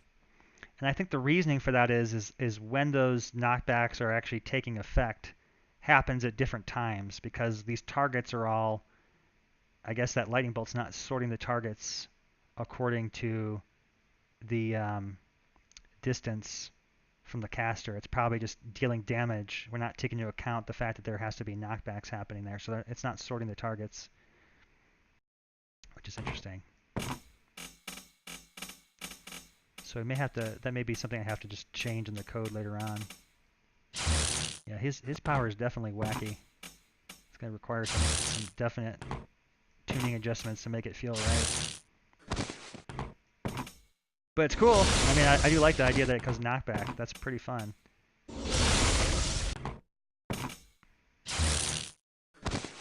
Man, think of all the cool things you could do with this power. You could just kind of trigger him in there. So you can set up cool combos like this. Get over here. Haha! Combo! So that's gonna be really fun to use this character once we get them all working. Okay, so we got some preliminary ideas here for how to get that to work, but we gotta do some adjustments. So let's I think damage effect is probably the way to go. Yeah. Okay. Let's go back to triggered abilities here. Let's see if we can fix that ability so it doesn't do the all right, what was called preemptive gravity, P. Okay, we're gonna call this ability knockback on spell damage. Okay. So what we want to do is do new. All right, now what I need to figure out is the action that was used when this ability triggers, the action that triggered this event. Okay. So that's what we're going to look at, is the trigger subject event action. And we want to know if the property action type or context, I'm trying to think which one it is here. I think it's context, is equal to action context spell. And then see, action type is also in here, spell. I'm not sure which one I want here, if it's context or type.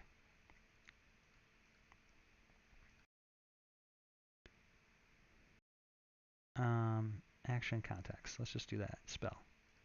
So if this thing was damaged through a spell, we want to apply the effect, not just anything. Okay, so I damaged you with a spell, and there we go. We're in a gravity knockback. It's going to happen immediately on the character. Okay, and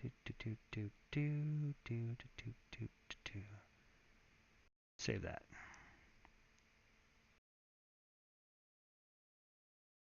Let's go back and try it out. All right, so this should at least fix it so that it's not doing the knockback at any point in time. Okay. So recall before he was knocking back when he attacked stuff. Now that should no longer be the case. Okay, so he doesn't have super crazy knockback power anymore. That's good. But you should still have this. Boom. There we go. Cool. Ah! That is definitely weird. Okay, and then another thing we were thinking about was having it so it only works on primary targets, so that it doesn't take into effect, like, we said this was weird. Like, that should not knock him back. That's just very strange. So let's see if we can figure out how to fix that. Okay, so our power was now called knockback on spell damage. Okay, so event action, trigger subject, event action. Okay, and we want to look at property, primary targets. Please tell me I have primary targets as a power. Oh man, see, this is... Ross, why didn't you put that in there? You have secondary targets, but not primary targets? Okay, we'll have to do it this way. Doesn't contain event target, trigger subject. It'll work the same way. Logic's the same. Okay. So we don't want to use this power if it's a secondary target, only a primary target. Otherwise, it's kind of weird, as we had said. So I want to go back. Grassy path. Okay, start up the game. Okay, and now it looks like that's still working, which is not good. That should have cleaned it out. Disappointed there. That should have worked. Knockback on. Okay, knockback on spell damage. All right. Action.secondary targets doesn't contain trigger subject event target. Yeah, see it. That should have worked. I don't know why that didn't work. Ability action. Oh, wait, ability action. I picked the wrong thing. It should be event action. That's why. There we go. Okay. Just a bad logic there. All right, let's try that again.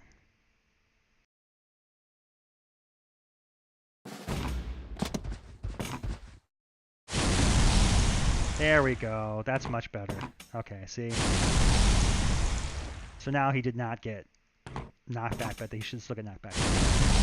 Okay, good. See, that's a lot more clear now. Primary target, not the secondary target, because otherwise you get that weird effect where this would knock him back, which is really strange and weird. Okay, so a little bit simpler. Primary target gets knocked back, but not everybody. And exploding fireball should still work. Yeah, they get knocked back from the blast point, which is correct. Actually, that's a little strange here. I don't know why. Why did he go that way? You would think that exploding fireball, these should be blasting from the cast location, which should send him going left and right, not down. It's very strange. Combo! That makes sense to me. Huh. Let me try this with a different character and see what that does. I'm a little concerned about that exploding fireball there. That should not have done that. Just do a little testing here. See that again. Yeah, something was going on there with that guy, because that's how the fireball should work. So why did those guys get redirected there with the exploding fireball? That's strange.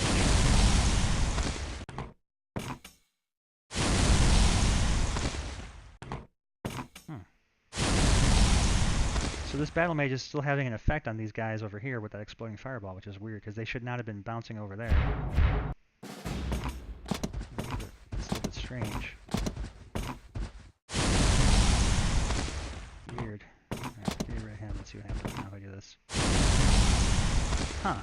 Something about the fact that that guy got knocked back somehow affected the trajectory of these other characters, which is very strange.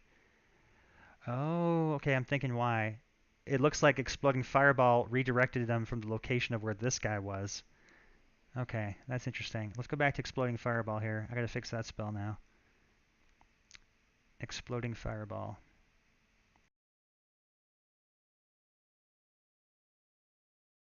Yeah, I was wondering why that was redirecting it from the cast location. Okay, so it looks like gravity push from primary loc. Interesting. Gravity push from cast. Ah, look at that. Nope, it should. Okay, no, that looks like it was right. Push from primary location. Interesting. Thinking about this guy here. So the problem is that I'm guessing what happens is that primary location translates after the effect takes place and determines where that location is. Because the primary, yeah, that's not good. Okay, probably have a logic error inside my thing about how that gets interpreted. Because what's happening is that the character, it's gravity pushing those other characters from after where that guy moved instead of his location of where the fireball was actually cast to. So primary loc, I gotta look at that. HM action effect, is that what I'm looking at here? Is this the one I'm looking at? Yeah. Okay, so loc cast location. Okay, primary target loc. Here we go. Yeah, it's using the location of the target, not at cast time, but at interpretation time. That's the problem there. So, that's a tricky one. I don't like that. I'm not sure how I'm going to fix that because interesting. Okay, actually I know how I could fix it. Let's go back to this again. We just simply have, we'll change the damage to happen after all these gravity things happen, and that should take care of it. Okay, apply status effect scorch is fine. Oopsie doo. Okay, it should be knockback 3. That's correct. Good morning. Good to see you, Clever. Glad to have you on the stream with us here. We are in the process of making the awesome and crazy, amazing, weird Battle Mage character who has a really wacky power that modifies all of his damage spells into knockbacks. So he's like a true gravity bender. And he's also going to have a really special type of shield block. He's going to become a really badass character when we're done with them. And we have admittedly been struggling a bit this morning. We had some really intensely challenging cards we've been attempting to build here on the stream. That last one, Your Soul Is Mine. Oh god, that one was a doozy, but we got through it, got it working, so I'm satisfied. And we had some really fun, weird things happening with this guy, but we're getting closer to getting his power to work. It's a really strange power that affects stuff in a really weird way. Anyway, we just found an edge case when used with the exploding fireball that I'm attracting to have. Would Bear Trap have knockback? Oh god. I notice you're not having to look off screen to read the chat now. Yes, as a matter of fact, I found a really sweet solution for that, the chat. This little thing down here called Helium. Yeah, so I'm on a Mac, and first of all, I'll say this: if you're a streamer and you're on a Mac, there's not a whole lot of choices for you. Streaming is much more friendly on a Windows setup with 2 monitors. Is how I guess you're intended to do this. But if you're like me and you're using a laptop and it's a Mac, not so many great options. So I needed a way to be able to read chat without having to look over at these other things. That's just strange. So if you're just in case you're curious, this little app here called Helium creates a little window, and I've got the window sitting down here in the corner where my video is right now. So it's actually, you guys can't see it, but I can see it. And it's cool. It'll actually hide itself. In fact, here, I'll show you. This is cool. I'm just gonna, I gotta click it to drag it over. Get over here. Okay, so here's the chat box. See now you guys can see your chat. Look at that. See. It's really sweet because this thing is designed to like always work as an overlay. So no matter what application I have open, this little widget will just always stay on screen, and it'll also hide itself. So if I need to do something behind it, you see I can still interact with these things behind it. It's really cool. So it's just like this little neat trick I figured out, and I'm gonna go put that back over here. There we go. Get out of your way. Yeah. So yeah, just kind of neat little thing I can do, and now I can see you guys talking to me. All right, let's see here. Yeah, so we were trying to fix this edge case with the fireball. What was happening was the exploding fireball was causing it to make it so that the characters, instead of getting pushed back from the fireball blast, they were getting pushed back from where the primary target ended up landing. So to fix that, I'm just going to make it so that the damage happens after the gravity effect, and hopefully that works. Um, I'm not 100% sure it will because I also have other sorts that take into account these things, but let's just go ahead and try it out and see what happens. All right, first off, the spell should be dealing... Why is this incorrect now? All right, go back to this thing here. Let's see. Okay. Deal 6 fire damage. Okay, good. And knockback 3 is amp 2. 0, 1, 2. Okay, move down. Let's make this damage 3. There we go. Okay, let's see if that fixes this. So, I use a program like that in Windows XP days to always on top and pass through various programs. Yeah, it's handy. Okay, so we're gonna see if exploding fireball works in our edge case now. I have a feeling this guy's gonna cause all kinds of funky problems because his ability is so weird. Okay, good. So we were able to fix that edge case. Basically what I did, I kind of cheated. I just changed the order in which those effects executed so that instead of him getting damage first, which in the case of his special ability immediately causes the knockback to happen, it now triggers the knockback of the blast first and then the damage so that, these guys get knocked back before he gets his power. So now they're all going the correct direction, which is good. Okay, so there we go. And he should also be getting that amplitude added. So I think this spell normally does knockback 3. So in this case, it should do knockback 5. So 1, 2, 3, 4, 5. He's going to go all the way back there. Oh, yeah! Yeah, that's crazy. We got an ice shard, knockback 2. Yeah, this guy is going to be... He's going to be crazy. That is a crazy, crazy ability there. What if you detonate the fireball behind them? Yeah, so that's a great question. If you detonate the fireball behind him, it's going to do nothing. And that was intended. So we had that originally when we set it up. We had it so that it always did knockback 2. But I realized that it seemed really strange to knock back 2 if you blast behind him because it looked like he was going like backwards behind the blast. So to fix that, I'll show you the trigger ability what we did. So we now call this knockback on spell damage, and I'll explain a little bit about how it works. So first things first, this effect triggers on damage. That was the trick. We tried several different ways of firing the event, but this one seems to make the most sense. And originally it worked anytime he dealt damage, but we made it so that it has to be a spell. And we made it so that the secondary targets does not contain the target being damaged. So this means that he'll only use this ability if the subject of the spell is the primary target, not the secondary. And that helps eliminate the weird edge cases where you could blast from behind somebody. It just won't do anything. It also makes it so that there's no weirdness with like the knockback being combined with other secondary knockback effects. Okay, so the summoner's power is always away from you, but the fireball still does its regular knockback. Yes, correct. That's exactly how I want it to work. So in the case of the exploding fireball, it will add 2 to the knockback of the exploding fireball with the primary target, assuming there's space to do so. But yeah, that's the condition we had here. So secondary targets can't contain the target. It has to be a primary target of the spell. And then we have it set. Oh, what about chain lightning?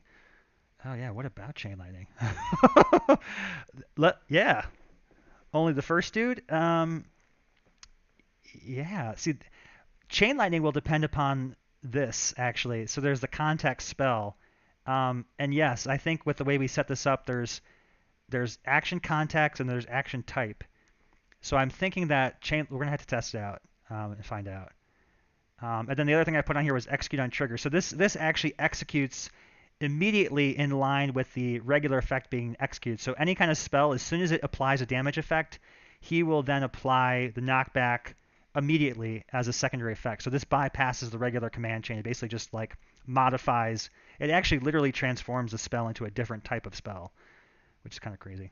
All right, yeah, that's my prediction. I would agree with you. I think that because of the way we set that trigger, it should only be the first one. But let's go ahead and let's add that to the the deck we're testing with here, which is called Eye Contest. We're going to do Spell, Chain Lightning. Okay, and let's find out what happens with that one.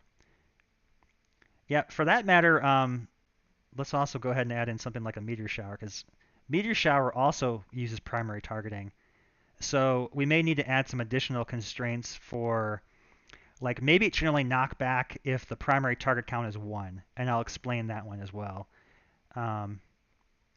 So that's another weird one, Meteor Shower, because that's going to look kind of strange too, I think. All right, so let's get that spell in there. Here we go. Yeah, this is good. I'm glad we're exploring this because there's so many chances for weirdness here that we got to just restrict them a little bit. Okay. All right, so we'll start with the Chain Lightning first. And we'll target this guy first. Oh wait, that's regular lightning. Chain Lightning! Cool. Alright, so... that was weird. Oh, interesting. The Chain Lightning had a weird animation here because the character moved position and it calculated the coordinates based off of her new location, which was strange. Yeah, I have a feeling we're going to need to make some further restrictions on this ability to make it not so crazy. So if I do this... yeah, you see how that lightning was strange looking there? It's because it drew the bolt from the angle as if he was over here, but it put it over here, so that was a little bit strange. And you were correct, it only did the first target. Okay, so that's no good. Yeah, let's see. So what if you put the skeleton behind a tree so you can't see him, but you'll probably be able to see them? Yeah, let's try that. Okay, let's get these guys out of the way. You go over here. Okay. That looked natural right there. Because it was only blasting the first one. Okay. Alright, now let's try another one, which is going to be the Meteor Shower. And so I'm going to predict that Meteor Shower is going to knock them all back 1 as well. That was kind of interesting. That one didn't look too bad.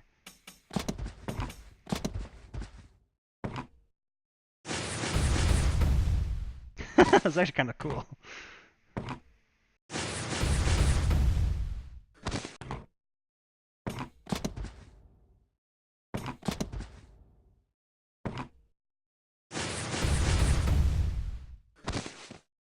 But if you knock the primary so that it has line of sight to the skeleton afterward, does the chain keep going? Oh, I see what you're saying. Yeah, let's take a look at that. Okay, I see what you're saying. All right, let's go back and undo this. All right, how do we set this thing up for this experiment you're talking about here? I think if I put him... there we go. That's what we're going to do.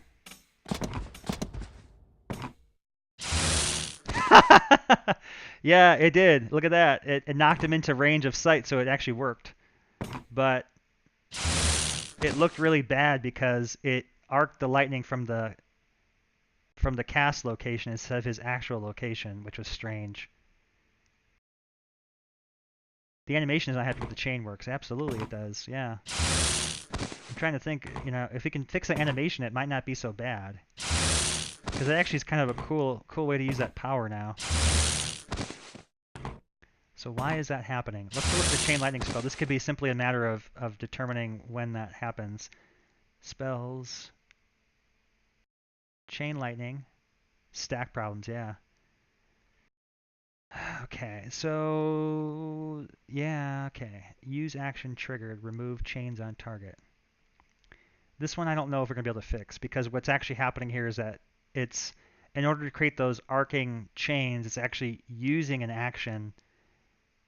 oh, no. No, no, no, no. No, look at this. We can make it work. All we gotta do is change this. We change the order of when it uses the ability to here. Yeah, we did make a special animation for it. I'm leery about changing existing things, but I feel like the risk here is worth it, because that would be pretty sweet. All right, so kind of like how we fixed the fireball, we're going to change it so that the damage happens first. Okay, so you need to change this to damage. And amp 2 damage. Oh, there's something weird about how this is like looking here. Oh, geez, Ross. I gotta, looks like I have a, I'm gonna take a picture of this. I did some keyword changes, and this seems to be messed up now. Okay.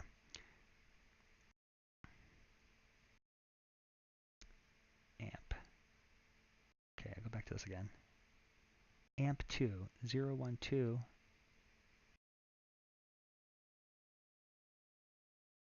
Okay.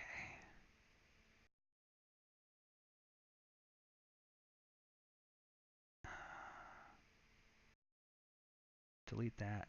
Delete this. Save that. Okay, now show me that this works. Okay.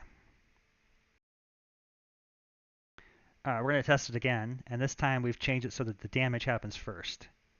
My prediction is that this will now work correctly, because the damage happens first, and therefore the knockback associated with the damage will happen first. So here we go. Start game. Yes. Okay, so you get over here. You get over here. You get over here. Okay, so he can't see him, but when he gets knocked back, he will be able to see them. Okay. Now. Darn it! Still didn't work. Okay, that's a shame. It's possible that the use action is going to happen first no matter what, because my theory had been that since we put this here and it should have triggered the knockback first, the cast location should have been from here. So guys, that's the issue. It's using this spot here as the cast location, which is not correct. It should have used the location over here. And the knockback inserts itself into the stack after the first instance of damage, right? Yes, that's exactly how it should work. We have the knockback injecting itself immediately when damage happens, so that should have worked.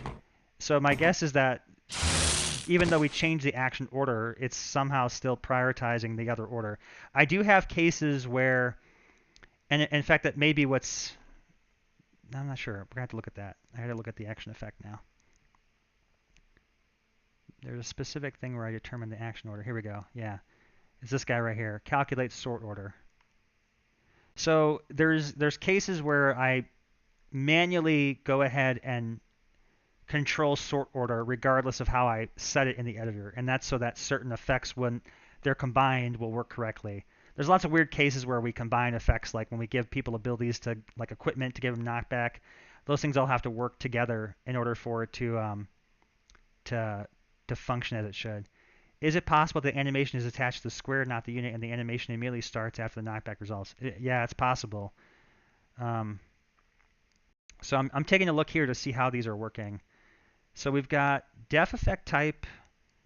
Okay, so if it's a set attribute, if it's an attack, here we go. If it's a subtract from attribute, we change to sort order 3.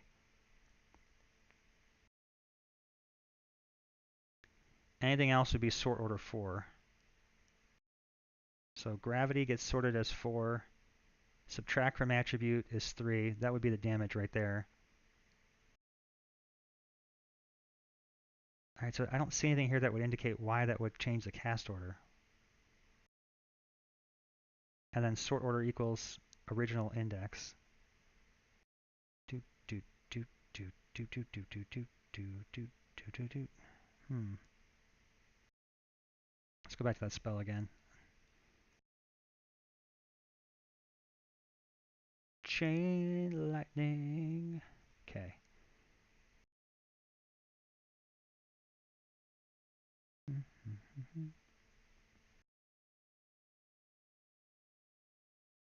Use action triggered. Remove chains on target.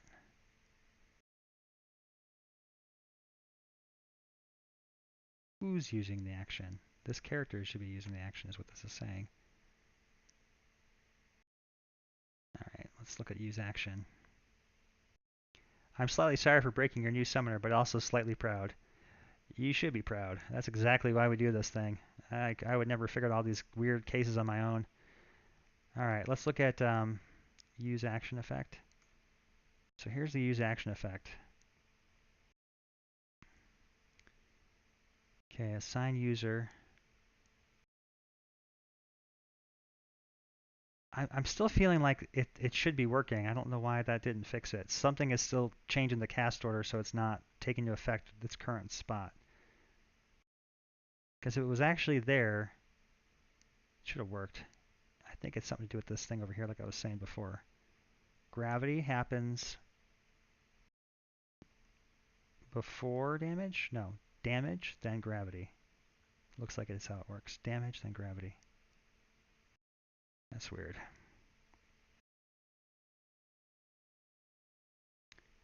And here, designated targets length. Assign user, ability user, and then it's get potential targets from array of targets. Let me see. Maybe there is something here to this. Let's take a look at where is it determining the casting reference of this location. That's what we need to figure out. Is it possible to make the gravity effect sleep until the knockback moveback has complete? Make it sleep until the knockback. Oh, I think you mean the chain lightning thing. The rest of the stack wait. Yeah. I'm not sure yet. Still trying to figure out how it's determining the reference point for this action, because that's the animation should be targeting based off of the cast location. In fact, HM animate spell. This class has gotten way out of hand here, but so animate spell should be using the cast location as what?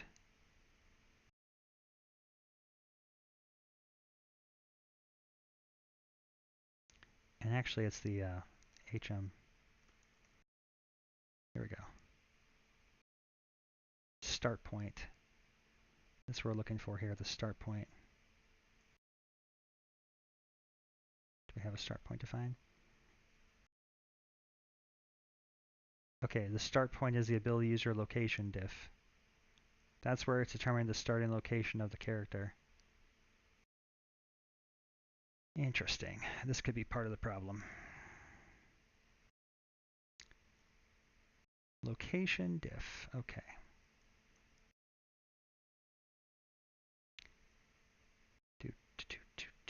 Okay, so this could be an animation or like a view problem. Let me take a look at that now. HM unit diff.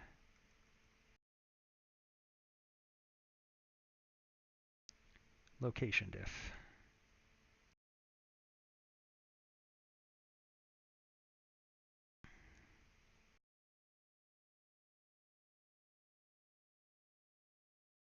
Yeah, but see at this point in time, when it used the action, it should be at that location. That's something's not adding up. We may have to do a trace statement to figure out where it actually uses that action at. I think that's how we're going to figure this out. All right, let's go back to here. I'm gonna debug it. And we're gonna trace it and see what's happening because that's the only way I can think to isolate what exactly is happening here. Okay. So what I'm going to go ahead and do is inside of use action here, I want to see, okay, and then resolve def.execute on trigger, resolve action. Okay.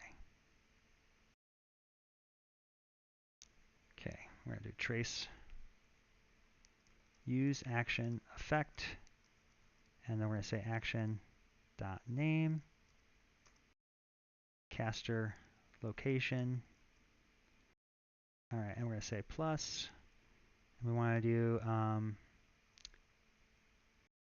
ability user dot gx plus comma plus ability user dot gy. Okay, so we're gonna track down and see where this thing is coming from, and then just for the fun of it as well, we're gonna look at that animate spell.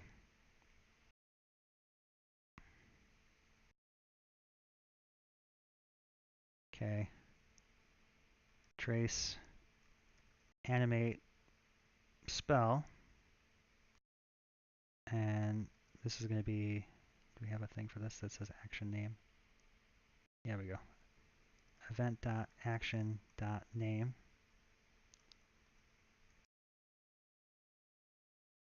plus start point. Start point. Okay, so we're gonna attempt to go ahead here and dig in and see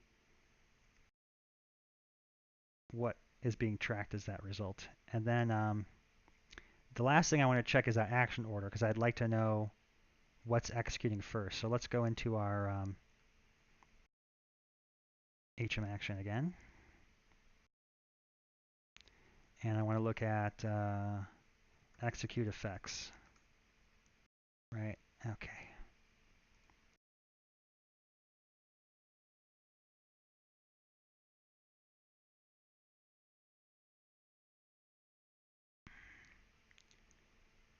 Okay, and here's where it's actually executing the effects. So we're going to look in here and see if somehow that thing's getting sorted in the wrong order, and then we can determine how to fix it from there.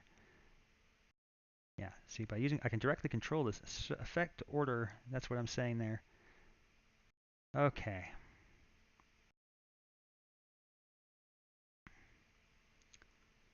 So what we need to do is track the action effects here. And I believe the thing we want to look at is type. Yeah, def effect type. Okay, so go back in here.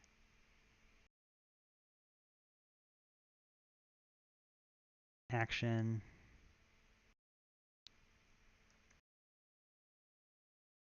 Effect for, what's the name of this thing? For name plus I plus I plus effect type.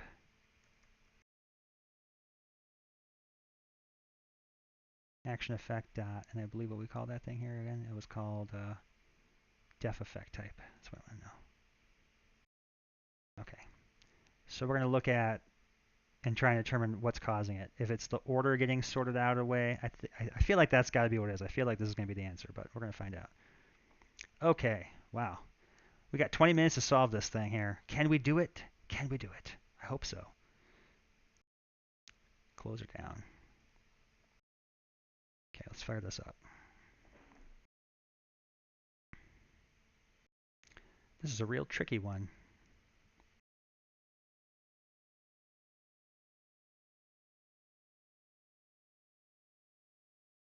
Okay, and I want definitions there.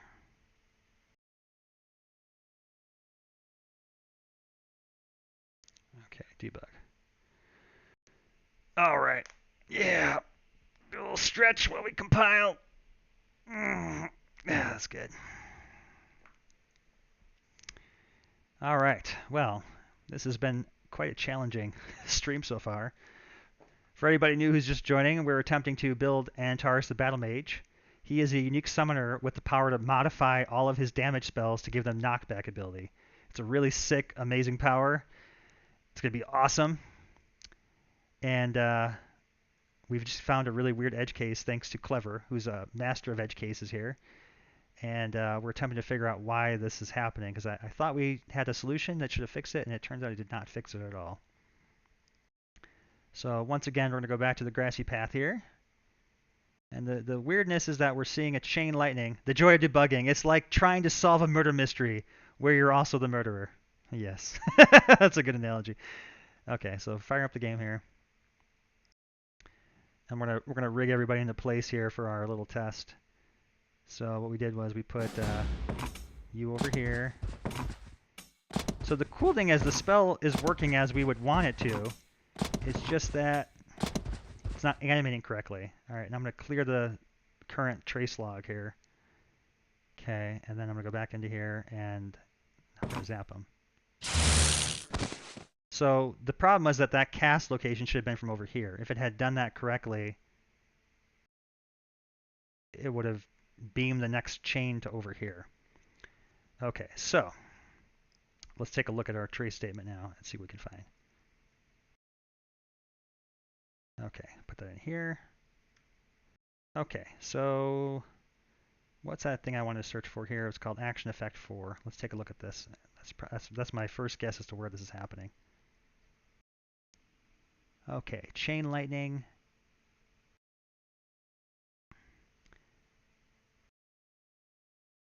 Okay. It almost looked like laser from halfway along the knockback path. You know what? Maybe the problem is that we didn't. Actually, I don't know what the problem is, to be honest.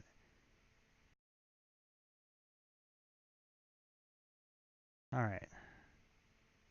Action effect, effect type. Oh, it didn't list the effect types. That's what I needed to know. That's weird. Action effect for chain lightning I0. Effect type has. Oh, type action. Oh, I see it. There's cutting off the next level. Okay. So it looks like it did correctly do the damage first. And then here's where the knockback happened. And then here's where it used action. And then according to this, it says the caster location is 2-6. That's where it used the action at. What location is 2-6? I should have a little thing telling me what the... Ah, here it is. Up here at the top. Cast location was 2-6. Oh, that's my location here.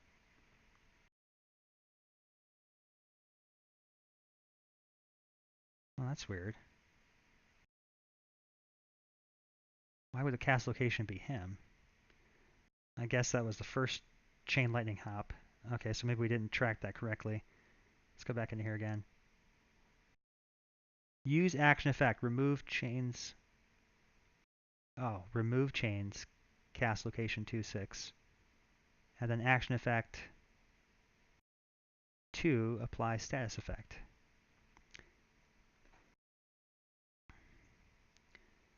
Add a 2-second delay to the start of lightning bolt. That will make it very obvious what it's starting on. Yeah, try that. Just want to look at this a little bit more. Action effect for chain lightning 2. Effect type. Type action effect dot apply status.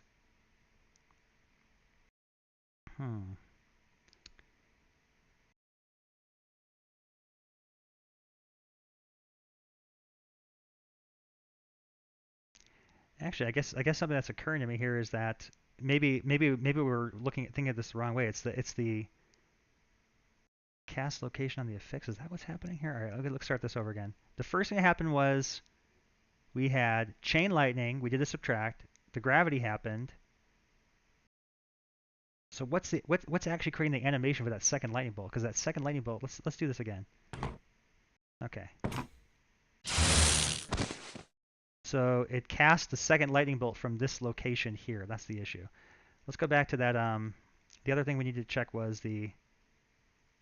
There is it called? It was the one in animate spell. Yeah, let's look at animate spell here and see what we get. Okay, so this was the first hop, and this was the second hop. Was 5-3 is the cast location. 5-3 is. Where is 5-3 at?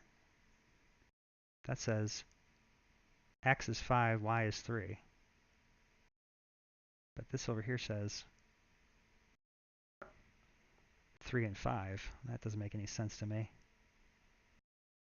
5-3 is over here, which is where it should have been. That's correct. 5-3 is where the second hop should have happened from. Is right there. So now I'm doubly confused as to how that happened. According to this, it should have been the correct location.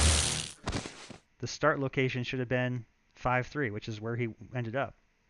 The plot thickens. Indeed it does. According to the debug log, this should have worked exactly as expected. Yeah, why would it put it there if according to this it says it's here? That's very strange. Yeah, 2-6. Now where did it actually happen from? Let's see, let's try and figure that out again.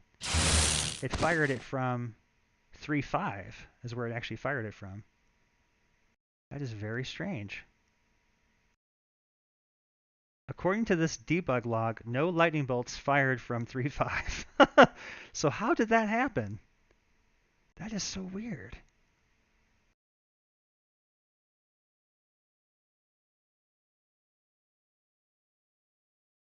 I am at a total loss now.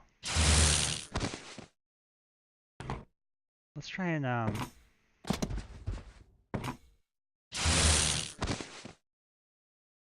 mean, that very clearly appears to be. Let's go over here and try another way.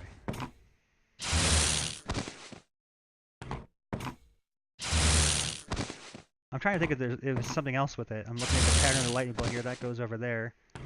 See, that's also not correct. Because if you think about this, that lightning bolt should not have been that long. That also is incorrect. Because if he popped over here, it should have been a small lightning bolt for that second bolt. So that's also unusual.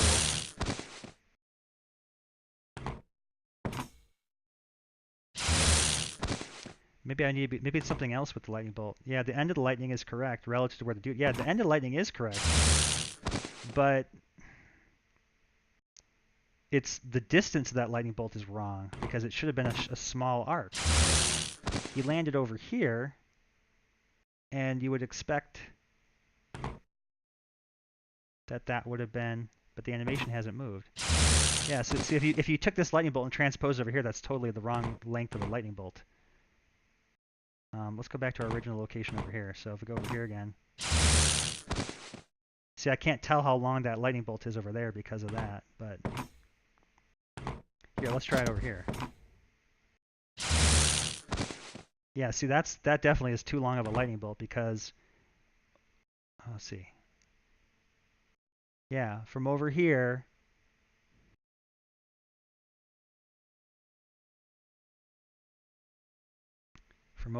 he should be bouncing 2, and then it should be a lightning bolt from here to here.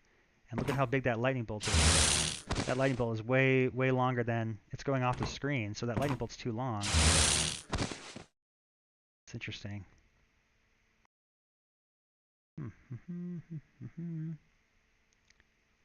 But the starting point of that location is also wrong, so that's... I am very boggled by that.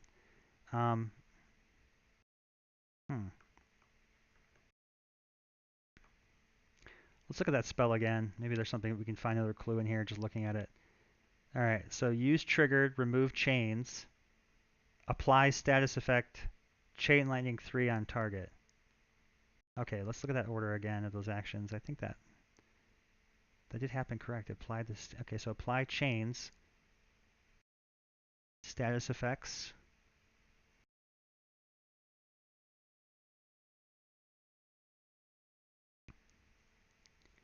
And then this says chain lightning on a fix. Should the lightning damage all units before the knockback? It theoretically moves faster. Yeah. Well, maybe. This is why I'm suggesting that we maybe just change that knockback to not affect things potentially. That's another easy way to fix this. Although I love the idea of that you could knock him back in the bolt because it's surging and knocking him and then also arcing from him. Oh man. Okay, so chain lightning on a fix 0. Let's look at that triggered ability again.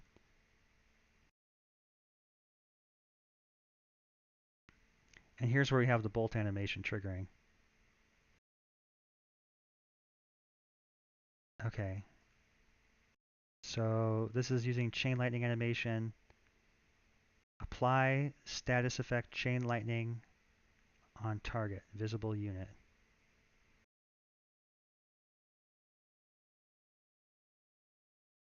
Okay, let's think here. Visible. Subtract from attribute.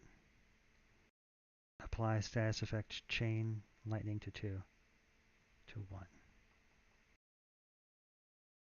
Oh my goodness. I wonder if it's the knockback ability itself causing the issue, because technically it may be still treating it as the original action. So it maybe what's happening is that the okay, here's what we're gonna do. We're gonna test that theory. I wonder if it's just his own ability mucking him up. So we call that gravity on knockback. G for gravity on knockback. No, sorry, knockback on gravity is what we wanted. Knockback on spell damage, okay. I'm going to call this power here, it says disable after triggering, so that it's only going to trigger it one time. And let's see if it works now. Because maybe what's happening is it's just that his ability is triggering multiple times inside of there, and it's mucking it up. Okay, let's try this again. Because there's just something so weird about that.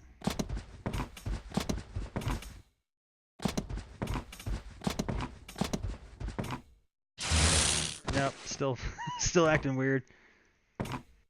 Darn it. It's knocking back the animation, yeah. That was regular lightning bolt, hang on. Let me make sure that that trigger ability thing worked as correct. Yeah, it did. Okay, so I only used it one time. Alright, well I thought that may have been something to do with it, but apparently not.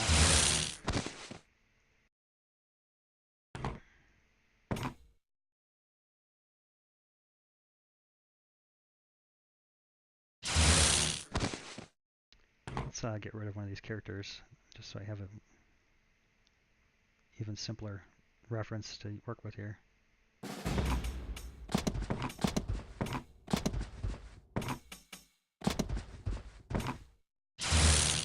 Yeah, that is strange.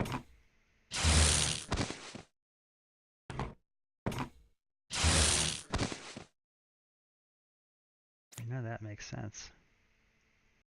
What's so weird about the fact is that it actually has the correct start point for it, which is even stranger. Because that doesn't make any sense how that could have happened. The animation says it's starting at the correct location. Let's undo this again. Clear, and let's do this again. Okay, so we fired one bolt from here to here, and then a second bolt from here to here. So there should be 2 bolts. Let's look at that animate spell again and see what happens. Let's make a new document. Okay, animate spell. So 3-7, 3-3. Okay, so let's look at those again.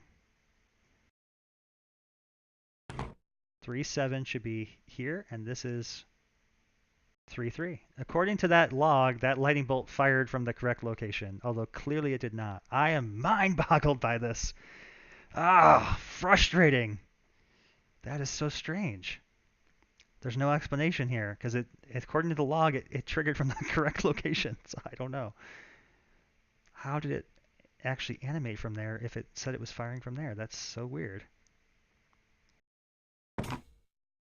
And also the fact that it's such a long lightning bolt. So maybe something else is happening here. Maybe it's the end point of the lightning bolt, or the rotation of the lightning bolt, or something else. Clearly it hit the target because he's sparking, but this thing is just completely wrong. Maybe we need to look at that endpoint. I'll try that really quick. Trace. Okay, let's look at endpoint is the other piece of animation. Let's go to chain lightning. Okay, so we're going to go with trace, chain lightning, animate. Start is start point plus end is plus end point. And we'll see what this says now when we do it. Spell is casting. Okay. Save that, and let's debug one more time. And this may be all we have time for. I don't think we're going to solve this in the stream, but maybe I'll hop on after I pick up daughter and have lunch. Maybe I'll come on later this afternoon. We could try and resume where we left off here to get this fixed. I don't like to leave things unfinished. It's very unsettling. So, yeah, last test. I don't know if we're going to get any more information out of this, but we'll see what we can get. Plus, we still have his whole shield block ability to build, which I got to work on. So, yeah, I really want to get him in the game. He's going to be sweet. Grassy path. Okay. Don't worry, I have another interesting egg case for when you solve this one. Oh, fantastic. I look forward to that. Very much so. Okay, so we've got everything for our scenario set up here. Okay, and here we go. All right, let's get our dude over here. Get him over here. So 1, 2. Let's put him right there. So he can't see him, but he'll get knocked back into him. All right, let's just clean up our animations list here, and now we're going to go ahead and chain lightning him. Okay, so now let's go ahead and see what the log says about that. Okay, and we want to look up is chain lightning start and finish. So let's see what it says. Okay, so it says we've got 3, 3 and end at 2, 3. Okay, which would be, here's 3, 3, 3. Wait, where did we start that first one from?